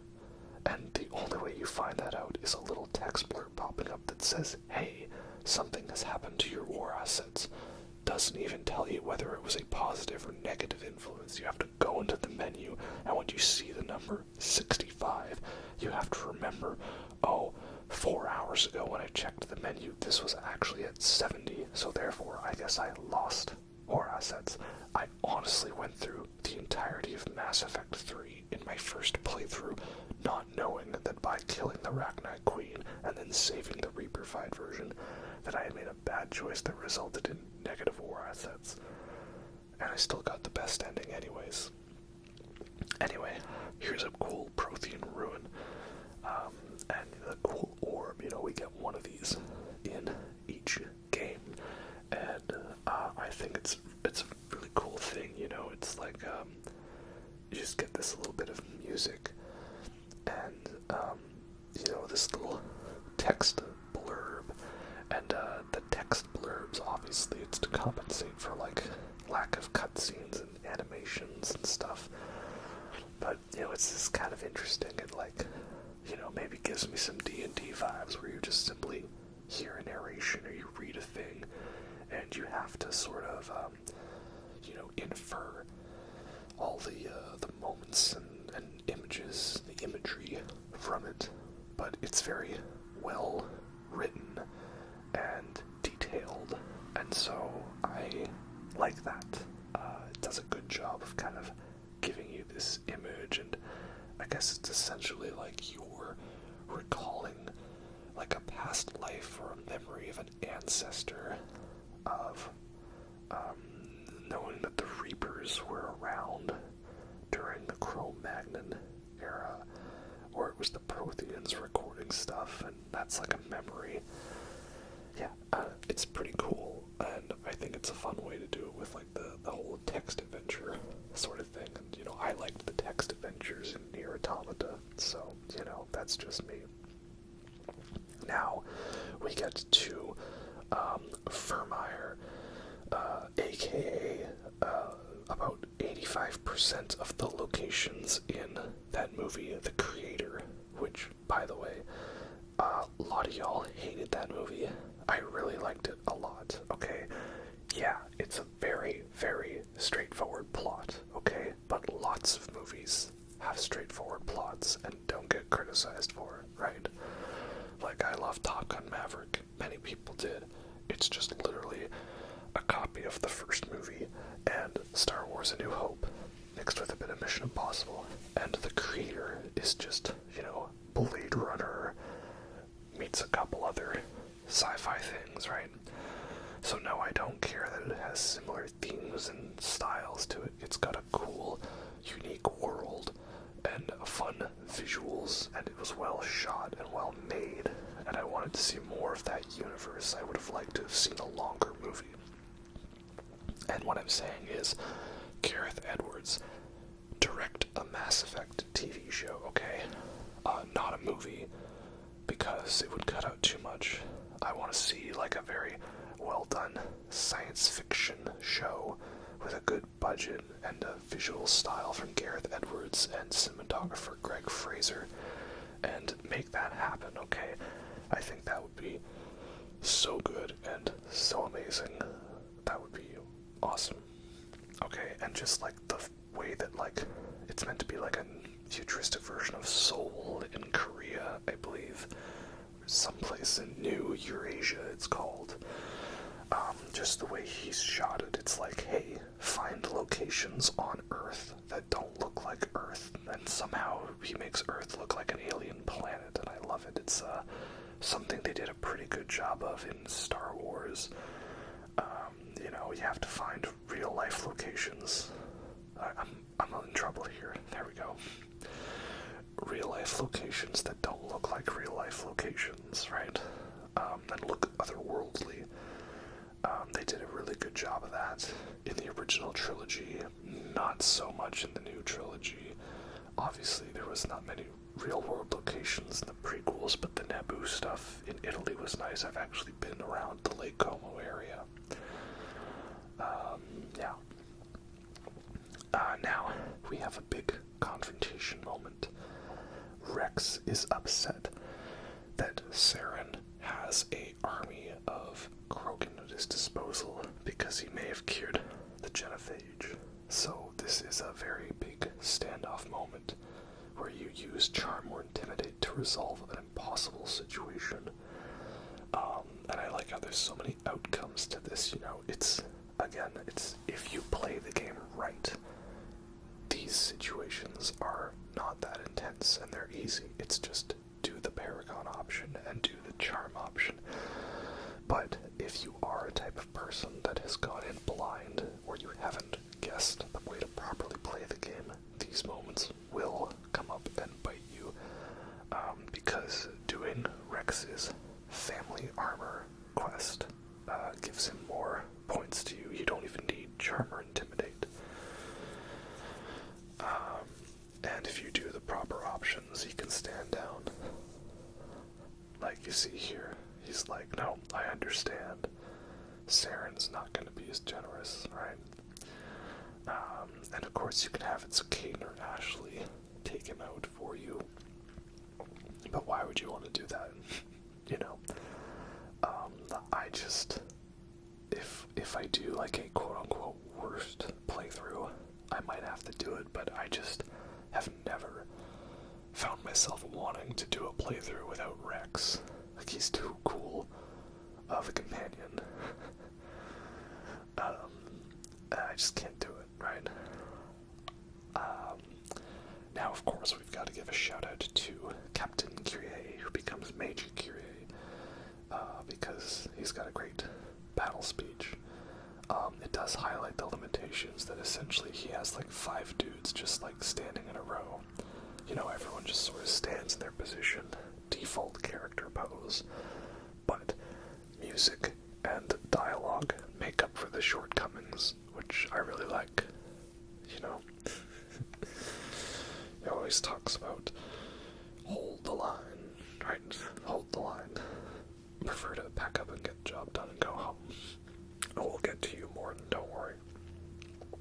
Oh, it's gonna be tough to make the future videos. There's gonna be so many moments I'm gonna want to include. It's horrible. We held the line. Our influence stopped the Krogan. But before that, we held the line. And today, again here, we will hold the line. Oh, yes, we will. Ah, yeah, great speech indeed. Anyway, we just have to give a shout out for that. And then, in the facility here, we have, of course, I've got to have Team Tyrannosaurus Rex. Some kind of VI interface. This is Sovereign, where we talk to a Reaper directly. And Gareth, of course, the great line, I don't think that's a VI. Yeah, this is such a great scene, because as many have pointed out, it is, of course, a very Lovecraftian, shall we say, element to the Reapers. So Sovereign is a Reaper, because Reapers are like some kind of... do they count as cyborgs? They're hybrids of synthetic and organic life. And the Sovereign prattles on about like existence and purpose and reason and how we can't comprehend it. And I think it's a really cool scene. It is, you know, very sad that most of it kind of goes out the window in Mass Effect 3. You know, it would have been fun to see the dark energy theory, of course, the element 0, and all that about speeding up the entropic decay of the universe, I think, is how it was. So, yeah, that's very cool, and I've had dreams like this as well. Maybe I was reading too many Lovecraft short stories. So yeah, it's very fun moments, very spooky, very fun, very interesting, definitely a fun twist in the whole thing. And of course, we're going to get to many more intense moments after this. But yeah, Paragon is much better in this because it is not just good versus evil. I feel like once you get to Mass Effect 3, Renegade almost kind of becomes, like, dumb, right?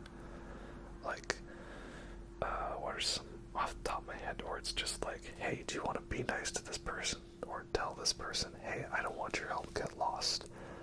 Like, why would you do that? I've done some hardcore Renegade arcade playthroughs, especially in Mass Effect 3, gets a little difficult to do. You know, it's just like, why would I do this? Why? I don't want to be mean, otherwise the fake video game character might be mean to me. Yeah, you exist because we allow it, and you will end because we demand it.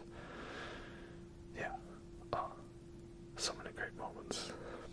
Though it is funny that Sovereign was the Harbinger of the Reapers, and Harbinger was the sovereign leader of the Reapers. I think they got that backwards. But we don't exactly know how much was planned out. Obviously, there was a big wrench thrown into the works when it came to Mass Effect 3 being scrambled together, which is unfortunate. We'll see what we get with Mass Effect 5. Hopefully me doing this will finally lead to that. I don't know, it seems like I have this power, right? I was going to record original PS3 Mass Effect, and they came out with the remaster, and I was getting ready to do that with Metal Gear Solid, and they came out with the collection. I'm wondering if maybe once I get to doing Metal Gear Solid 4 on PS3, if we will finally get it on PS5. I don't know. But I wouldn't mind playing on PS3 for the retroness. Though I'm not sure how well Peace Walker works on PS3. But, yeah, in any case, shit is going down. So, now we come to the big decision, of course, the ultimate one. Who gets left behind on Vermeer? Unfortunately, in this case, it is going to be Ashley. Not that I couldn't leave her behind, like I could save her, but I'm going for the Isaac playthrough, right? We're highlighting the similarities between Dead Space and Mass Effect. So, yeah, we have to have a dead girlfriend. It's gonna be Ashley, of course, because I was being as flirty as I could with her up until this point, but sadly I could not romance her yet, so we will have no romance in Dead Space 1, Mass Effect 1. The games are not too similar yet. It's when we get to Dead Space and Mass Effect 3, it's when we really get to it.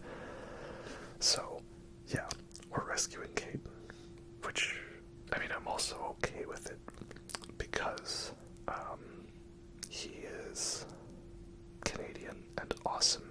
He makes bacon, beef, he has beer, the food's my people, and he's a stoner with property above English Bay. Dude's loaded. And, yeah, we went back to this location here, but isn't it like if you go to either location you still encounter Saren? Or is it if you go to the other one you don't? I can't recall. It seems like I always end up with it being that I have this confrontation with Saren here. I don't know if it can happen in the other location, like if you miss out on it. Also, is this one of the few times where shields actually work? I don't know. Also, of course, we talk about Saren with his Reaper upgrades, even though they appeared on him before. But it's okay, there's a mod for that. I'm kind of tempted to also do a modded Mass Effect Legendary Edition playthrough. I've seen so many cool mods available, like the early Legion recruitment mission. So many good ones. I did try playing Mass Effect Andromeda with a lot of the better mods, but I just can't get past the fact that that game has such a slow and uninteresting start, and I just don't get invested in it. It's probably one of the games that I've started to play and ended up just restarting it over and over again, so don't expect an Andromeda video from me anytime soon. Sorry. Shame, because there could have been so much good stuff for it. It's not just the facial animations, people. There's so many more things wrong with that. The facial animations are the least worst part of it. You know? It's the writing, that's what it is, because this game also does have great facial animations, like look at Shepard, looking all like, boom,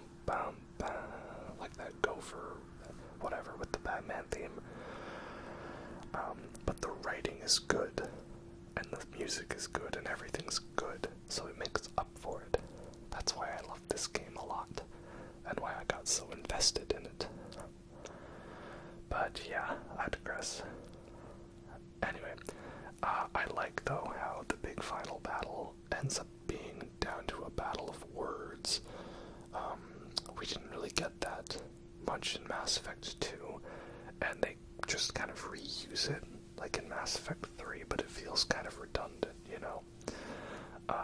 But that's because there's two types of trilogies. You have the trilogy where each one is kind of its own distinct thing, or like all together, and then you have the trilogies where the second one does something different, and then the third one goes back and is a remake of the first one. So obviously Star Wars trilogy, because Return of the Jedi was a remake of A New Hope, and Mass Effect, because Mass Effect 3 was a remake of Mass Effect 1. But then you've got like Metal Gear, where 1, 2, and 3, they're all like distinct in their own way, and they do their own thing, right? To an extent, you could maybe argue that they're all remakes. I don't know. Dark Souls trilogy, that's a 1, 2 is different, and 3 is a remake situation. That's for sure. But, yeah, I like how you can unlock these charm or intimidate options, and then you can slowly convince him, right? Like, I love how it is. It's like if you've really done your stuff right, saved up all your points, done it properly, you know, you don't get as much of that in the sequels, which is sad. Though, is it if you fail that check, like you still have to fight him here? I don't think so. That's okay. The combat's not the biggest appeal to this game for me. It's the exploration, the planet scanning, and I like all that. You know, it's simple. And you know what? I'll actually take the planet scanning in Mass Effect 2 compared to Mass Effect 3.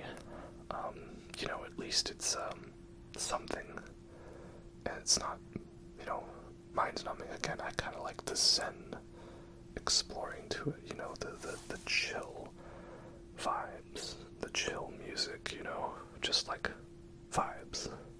And I miss the old Normandy too, because it had an elevator that wasn't the loading screen. Even if everyone was just hanging out around in the cargo network. Oh, that's right, we do fight him here a little bit. I forgot. I don't think the fight lasts very long though, does it? It's probably pretty simple. Okay, well, yeah. You know, my point exactly, right? Problem solved, series over. And of course now it resorts down to fisticuffs, of course. Because what else would it be, you know? And punching, right? But thankfully it's just one small little moment. You know, much like how shields don't seem to be a thing, except for like 1 or 2 specific cutscenes. I feel like it's that way with stasis and kinesis in Dead Space, or the Force in Star Wars. You know, let's be real, in the original trilogy, they never used the Force as much as they could have, and it's not a matter of retconning by doing all these cool things in the other one. It's just they have it in the special effects budget to do it. And cue the last escape cue from Aliens. Dun dun dun dun dun dun dun dun dun dun dun. So yeah, that's it. Ashley's gone, and we get what is it, quarantined, or I don't know. Point is, I get to see Anderson punch Udina in the face. We always choose that option because Anderson gets to punch Udina in the face. Yeah, we get, what is it, locked down, confined to the Citadel, because every Mass Effect game has the secret point of no return. There is what you think the obvious point of return is, which is going to Ilos, but it's actually Virmire, because after Virmire, you can't go back to the Citadel, because if you do, then you're going to be stuck there and forced to do the final mission, you know. And now after this, we have to hit the relay, and we can't go back. There's no going back now. And it's during this moment that you would have your romance love interest scene. But again, my romance actually is kind of dead, so no romance for you in this video. I am sorry, but that's okay. There'll be plenty of Tally romancing and flirting in the next ones, because Tally is going to be my equivalent of Ellie Langford from Dead Space 2, right? They're both engineers, right? That works out nicely. I like that. And yeah, here we go. We have one of the few sequences with some auto dialogue, and it's nice here. You notice it. It stands out because it's just there, but it works because, you know, what else would there be to say? It's just, hey, we're here. Drop us down. Joker can make it work. Like, it makes sense. Even if everyone's just chilling, standing, and, you know, static and stuff. Right. Part of me kind of would want to see what a Mass Effect 2 and 3 looking version of Mass Effect 1 would be like. But, I don't know. And of course, this is the tough spot. I have to pick who my final squad is. Do I want to bring Tyrannosaurus Rex or my future girlfriend? We're going with Team Tyrannosaurus Rex, as we call it, right? Because this is my only chance, right? Like, I don't get to do that in any other game except for the Arena and Citadel DLC in Mass Effect 3. I guess we can have Grunt and Garrus. That's a fun combo.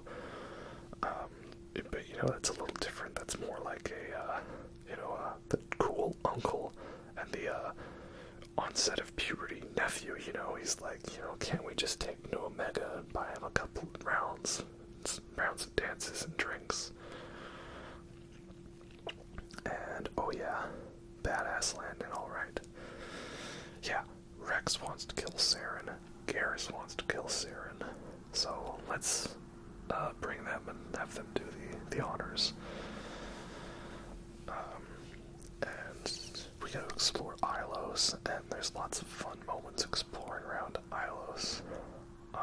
Yeah, the main enemy, of course, is Geth, but the Geth are fun to fight, and I feel like we don't get to fight as many of them in future games. You know, they put in a whole thing about AI hacking, and you just don't encounter the AI hackable stuff that much, especially in Mass Effect 3, more so in Mass Effect 2 with all those Norse mythology mechs, right? And again, it's another fun, chill bit, you know, we're just driving down a long passageway, listen to some dialogue when the theme kicks in.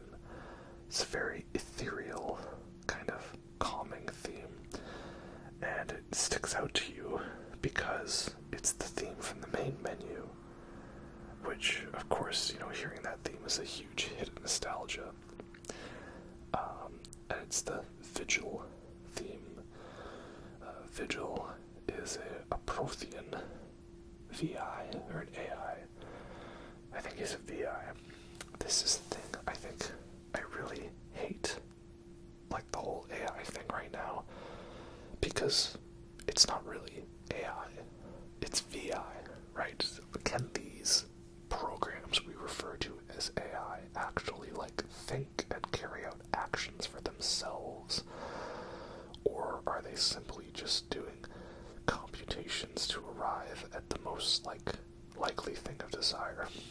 Like, you know, I've messed around with that type of stuff, and to me it's like an AI, quote-unquote, is never going to give you, like, a hot take or a controversial opinion, right?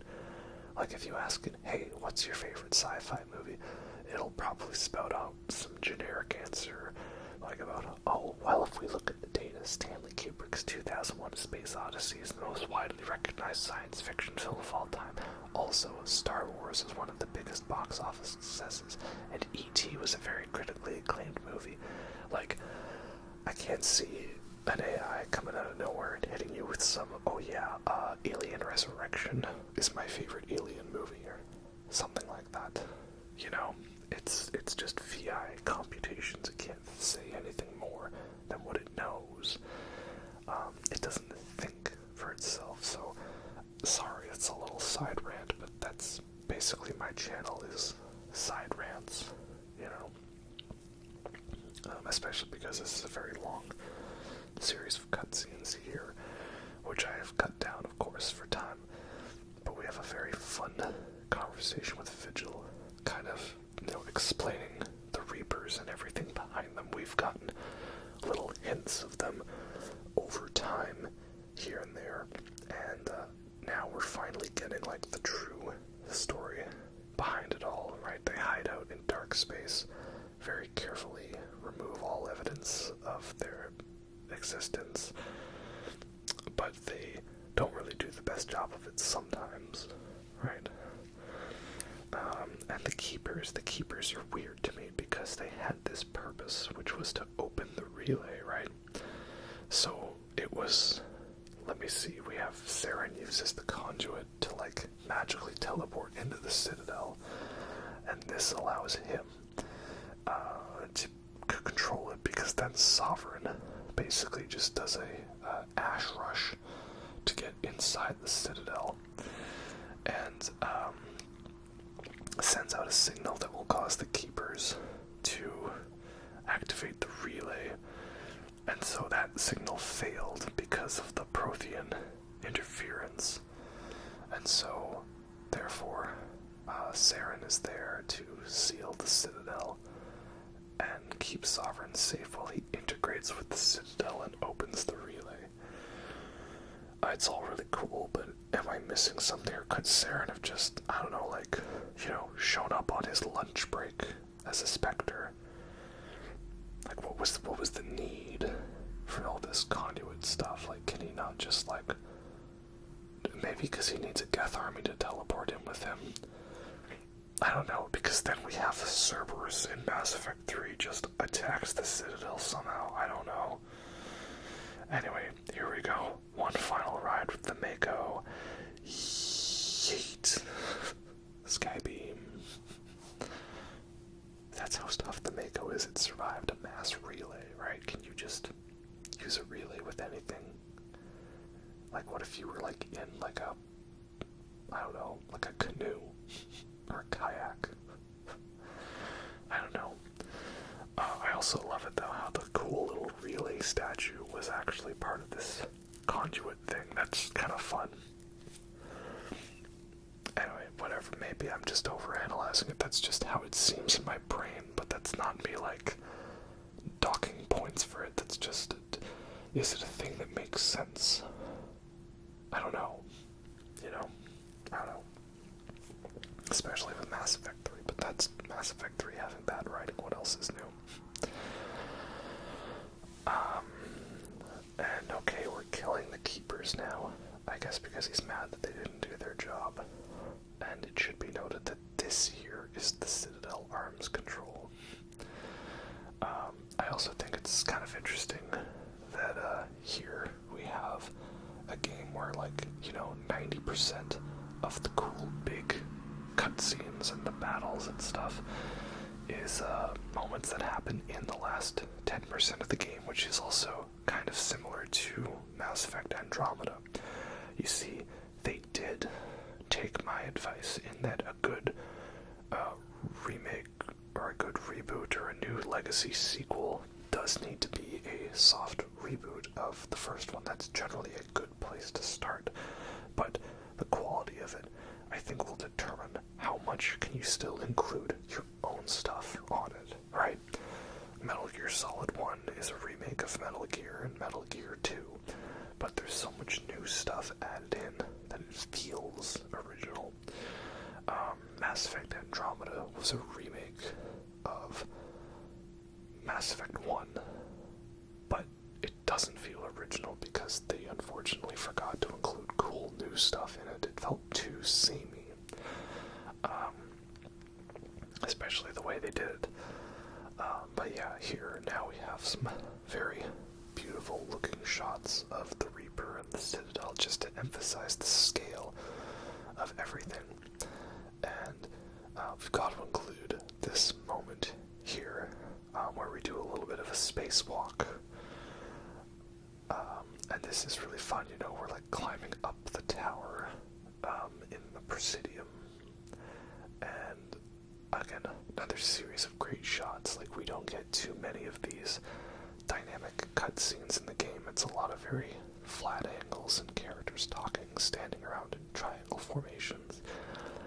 But when the moments do happen like this, they are really cool, and I like them, and it's a very fun level, and also, again, a good skybox with the Reaper in the background. That's real fun. So, yeah, again, the lack of overt combat music at first, just the sounds, you know, it's chill. Another one of my favorite chill movies is Tron Legacy. There's just these kind of stoner vibes to it. I don't know, it's hard for me to put it into words. It's about a vibe.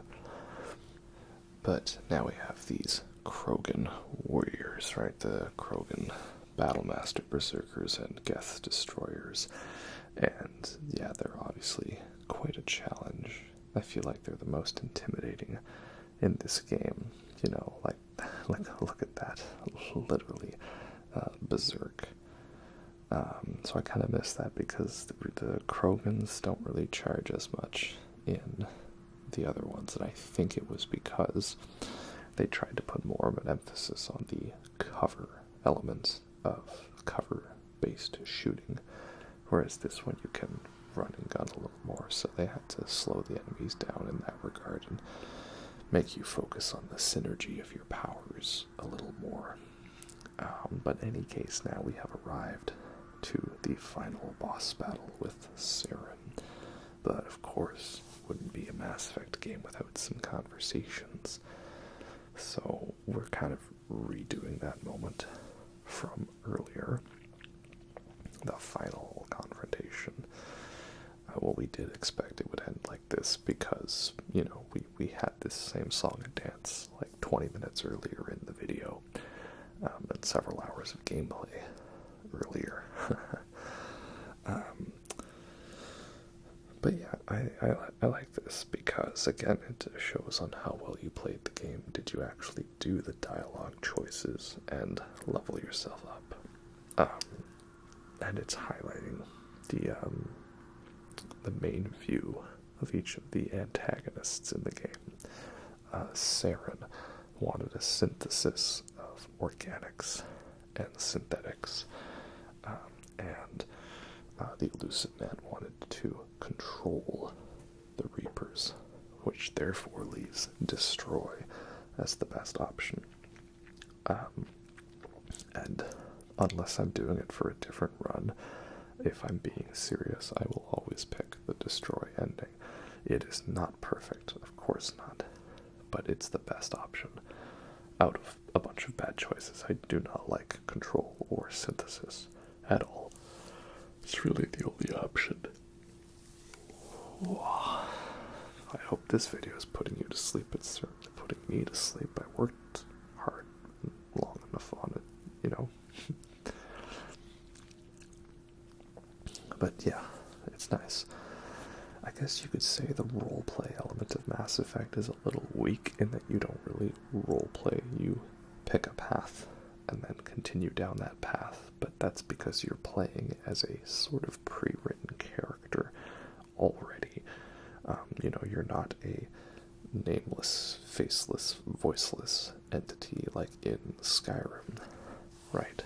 Or Baldur's Gate 3. So that's how it is. There's less room for new maneuverability in Mass Effect, and I'm okay with that. I think the only way they could do it is if they downgraded from a voiced protagonist to something more like the speech in Baldur's Gate 3. And there we go, we did it. and I guess Sudoku was the good choice here, which normally it's not, but here it was. Yay. And I've actually never seen what happens if you fail the speech check. Like, do you have to fight him there a little bit, and then you have to go fight him down there? I've never really bothered with that. Alright, let's get going, Wrex. Time to settle some old scores, indeed. And now we get to the other big choice. Do we save the council or let them die? I've always saved the council, because it just makes sense to me, even on my Renegade playthrough, because I feel like you can't go full Paragon or Renegade in either way. You have to find a bit of a balance, and I never really had an issue with that. I always felt I could make the choices I wanted and not have to worry too much. You just have to make sure you have a general side that you default to. But even in the Renegade playthroughs, I've done that because it's like, well, yeah, we have the chance to save them, why wouldn't we? Right?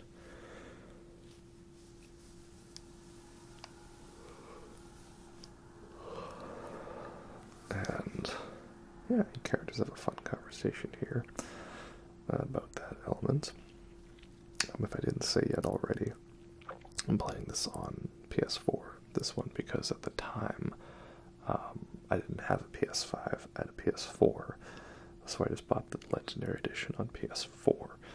And this one, I recorded it with the save function, and then for the Mass Effect 2, I used my capture card on the PS4. And by the time we got to Mass Effect 3, I had a PS5, and the Legendary Edition was released digitally. So I was able to play it there and use the save function on PS5. So kind of fun that each version of each game in the trilogy, we have a different method of recording, but that's just personal behind the scenes notes, of course.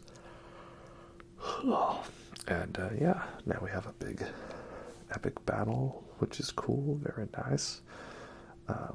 It's definitely more, subdued in this one. We've saved the big explosions for the end, which I think is cool. And of course, Joker with the Normandy is a badass, and I love the neon color scheme to everything.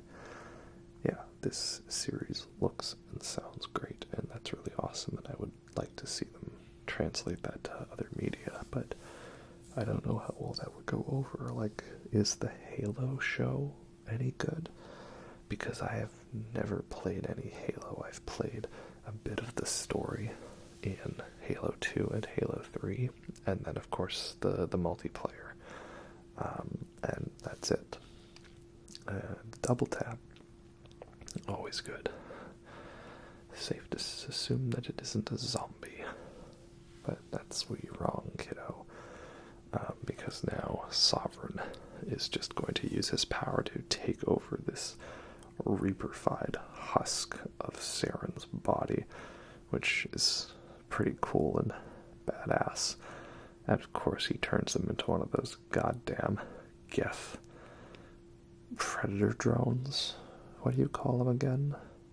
The ones that they leap around but they leap around on the walls and use a laser target on you. And for me, I just think of the Chimera from Resistance Fall of Man that can do that, because Resistance Fall of Man was a very underrated game and I really love it so much. But in any case, he's one of those now. And he reminds me of something else. I don't know if it's like a Yu-Gi-Oh card. No, you know what he reminds me of? He reminds me of the Paraka or the Rakshi from Bionicle. Remember Bionicle? I do. What does it say about me that I'm a kid who not only did I love Lego, but I specifically loved Bionicle Lego, and I loved Animorphs? What does that say about me? I don't know. You tell me. Anyway, let's continue with my interests here. It's a fun final fight because this guy actually leaps around. He doesn't just stand there and take it.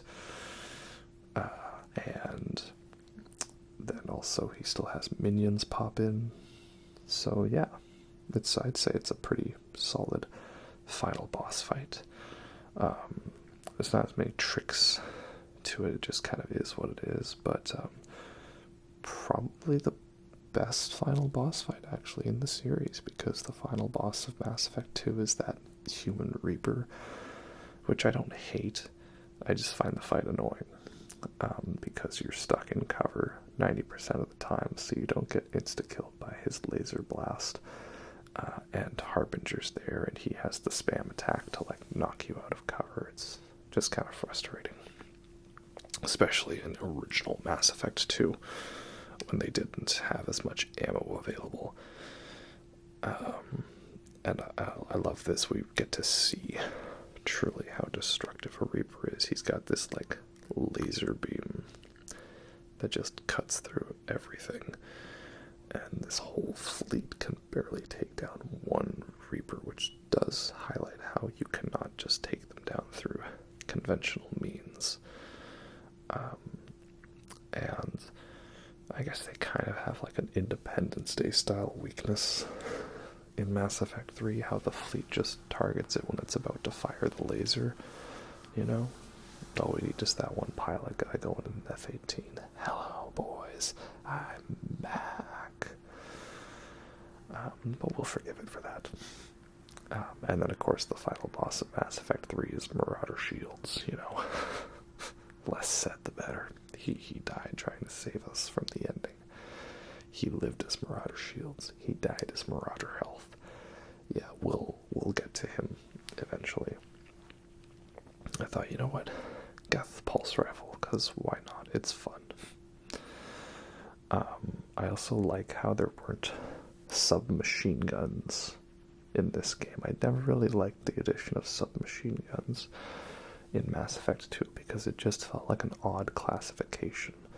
You know, we had pistols, submachine guns, and assault rifles, and it was like they never really felt like a good medium. You know, you either had the Tempest, which was not good, or the Shuriken machine pistol was okay, but it was basically like you used the Locust.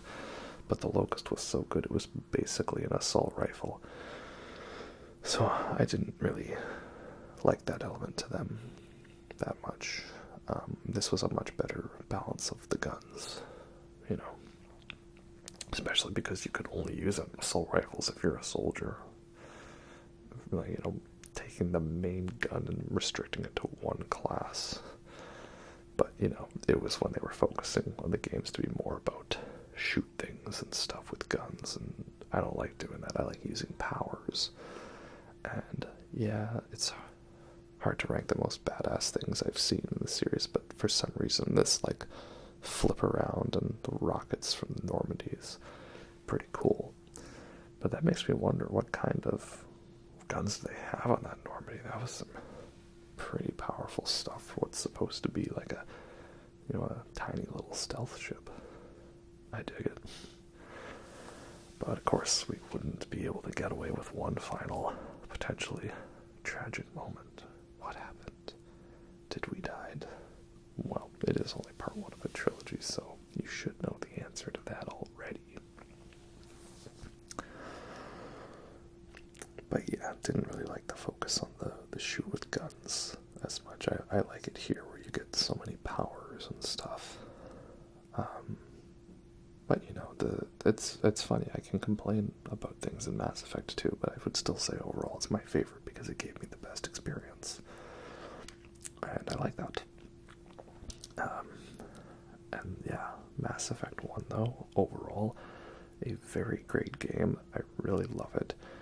I never find it like a slog to get through. I'm just always in the zone, in the moment, which I think more people have kind of come around to the game. They've recognized the bad trends that happened in the future games, and they appreciate this one for what it is. And so I like that a lot. But of course, you know, it's not the end here. We gotta have one final little triumphant moment. And yeah, it's just something as simple as walking out of rubble, but this, combined with the music, I think does make it very epic. And gotta love that main Mass Effect theme, indeed. They really outdid themselves with it. And yeah, we get this fun little chuckle from Shepard to be like, yeah, I did it. I survived. I'm a badass. What of it? Well, bang, okay. No, wait, that's the wrong game. And it's a nice little wrap-up to the game as well. We just get this very quick little conversation. It's not an overly elaborate ending, right? It's just a conversation between a couple of people hanging out on a bridge. But it does a really good job of, like, capping it all off and having a good send-off to the future. Is the future we got worth it from this game? Well, I would still think so, yeah. I don't know. Mass Effect 2 has so many things going against it for me, especially at the start of the game. And especially if you play it directly after Mass Effect 1. And yet, for some reason, it just all works. It just works. I really can't begin to describe it, but I guess that's what the Mass Effect 2 video will be for. I haven't actually put together the footage for that one yet. I wanted to just get Mass Effect 1 over and done with to clear up room on the hard drive. So I don't know yet what I'm going to include. But needless to say, I have a feeling it'll be a little more difficult to cut that one down to like an average feature film length of 2.5 hours. I don't think I want to do 4 hours anymore. So of course, we're going to pick Captain Anderson as our one. And this is always fun because I've played Paragon the whole game. And I'll leave with you. I love it. I've played Paragon the whole game. And you know what? Nah, I'm picking the Renegade. Screw you guys. Though it's funny that this choice actually technically doesn't count because there was a save file bug where the save file for a completed game was recorded before you made this choice. So you actually could use in-game dialogue in Mass Effect 2 to actually give you a different option and pick someone else. So, yeah, here we go. One more final inspiring speech. We know what's out there. The Reapers are coming and we have to figure out what to do. And we get that main intro music again, which is such a great theme. I'm sad they didn't really bring it back in the sequels. And Keith David, my man. Goliath from Gargoyles. Absolutely, my man. This is great.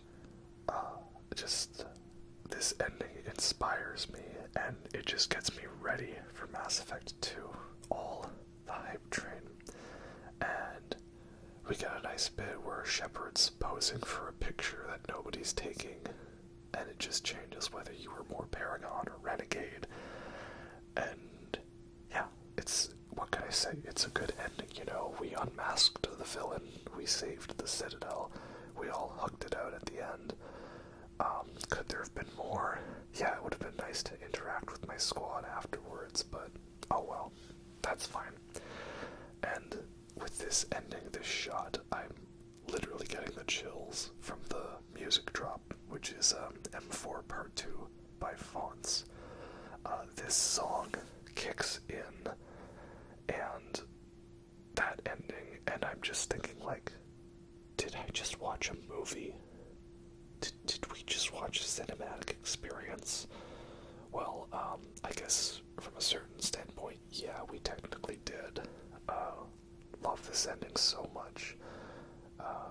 And I love the ending to Mass Effect 2 with the suicide mission theme. Don't really like the ending to Mass Effect 3. It's weird because it's by the same band. It's another song by Fonz, but it just doesn't do anything for me. You know, this ending makes me feel triumphant, badass, like, congratulations, you have beaten a great game, now go and rest our heroes. And the ending to Mass Effect 2 makes me feel like, damn, that was an epic experience. I cannot wait to see where this goes next. Yeah, this was great. And the ending to Mass Effect 3 is kind of just like crickets, like, that's the end, and this is the music. I don't feel anything from it, which is sad. But yeah, anyway, I think, did I put the entire end credits in again? I think I did, but purely so I can listen to this song another time, because it is a really, really great song. Just everything about it is the vibes that I want, you know. And I think all the great moments we've had throughout the game, and it's awesome. So yeah, let me know what your favorite Mass Effect 1 moments are. For me, it's tough though, because, like, again, the highs are not as high as some of the highs in 2 and 3, but it's overall a more consistent game with less lows for me. But I know I might be in the unpopular opinion on that one, because again, I like the galaxy map, and I like the Uncharted worlds, and I like the Mako, and I like the side quests. And not everybody is into those. I remember that being a big thing I was worried about, was everyone, you know, hyping up how horrendously bad that element of the game was. And now that actually became one of my favorite things, and I was so sad to see it get stripped further and further away. And that's why I have to respect Mass Effect Andromeda for bringing back that element of it. So we'll see what we do with Mass Effect 5. I'm just hoping that they don't get scared to tuck their tail between their legs and run in the wrong direction like they seem to have the trend of doing. And isn't the big thing they're also working on another Dragon Age game? So I haven't played Dragon Age. I don't think I'm really planning to. It doesn't really seem to appeal to me. But my wife played through Dragon Age Inquisition, so she's kind of my foray into that universe. That's the trick, right? I show her Dead Space and Elden Ring and Metal Gear Solid, and she shows me Horizon, Breath of the Wild, Tears of the Kingdom, Baldur's Gate 3, and Dragon Age Inquisition. It's the good balance we have, you know? But yeah, there's a new one coming out, and I think we're supposed to get some info about it later, which is kind of crazy to think that Dragon Age Inquisition is a 10-year-old game, and only now are we getting a sequel to it, because doesn't it have a DLC that ends with some kind of sequel bait, I think? Yeah. Spoilers for it, but isn't there some guy called Solus or something, and he turns evil, and like, he takes your power at the end, and that was it. Here we are 10 years later, like, what's going on? Yeah, I don't know. Anyway, we'll see about that, but between that and Mass Effect, yeah, we'll see. I am kind of worried for it, though, and I'm worried not because of anything BioWare's done, but because of Baldur's Gate 3. Just because, from what I've seen, that game does such a good job of having story interactions, and like, well, if you talk to this guy and you have these two characters here, we've written dialogue for that.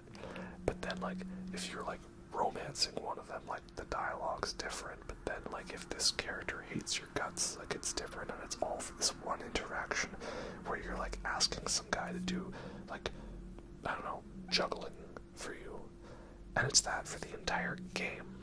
And so I love it. It's so good. And what I'm saying is I'm gonna need that same level of effort expected here, much in the same way that, you know, you were all expecting Witcher 3 level of quality writing, and we did not get that in Andromeda. Now I feel Baldur's Gate 3 is the games in that regard. At least of the ones I've played, because I have not played every game, nor do I plan to. I'm only going to play ones that I'm interested in and that look good to me, because I don't have as much time for gaming, and I am trying very much to adopt a "this does not spark joy" philosophy. That's why I'm not going to bother watching movies I don't care about, or playing games I don't care about just to play them, right? I'm only going to do what I want to, which means you're probably not going to see too many, negative reviews from me, because I don't have time for that.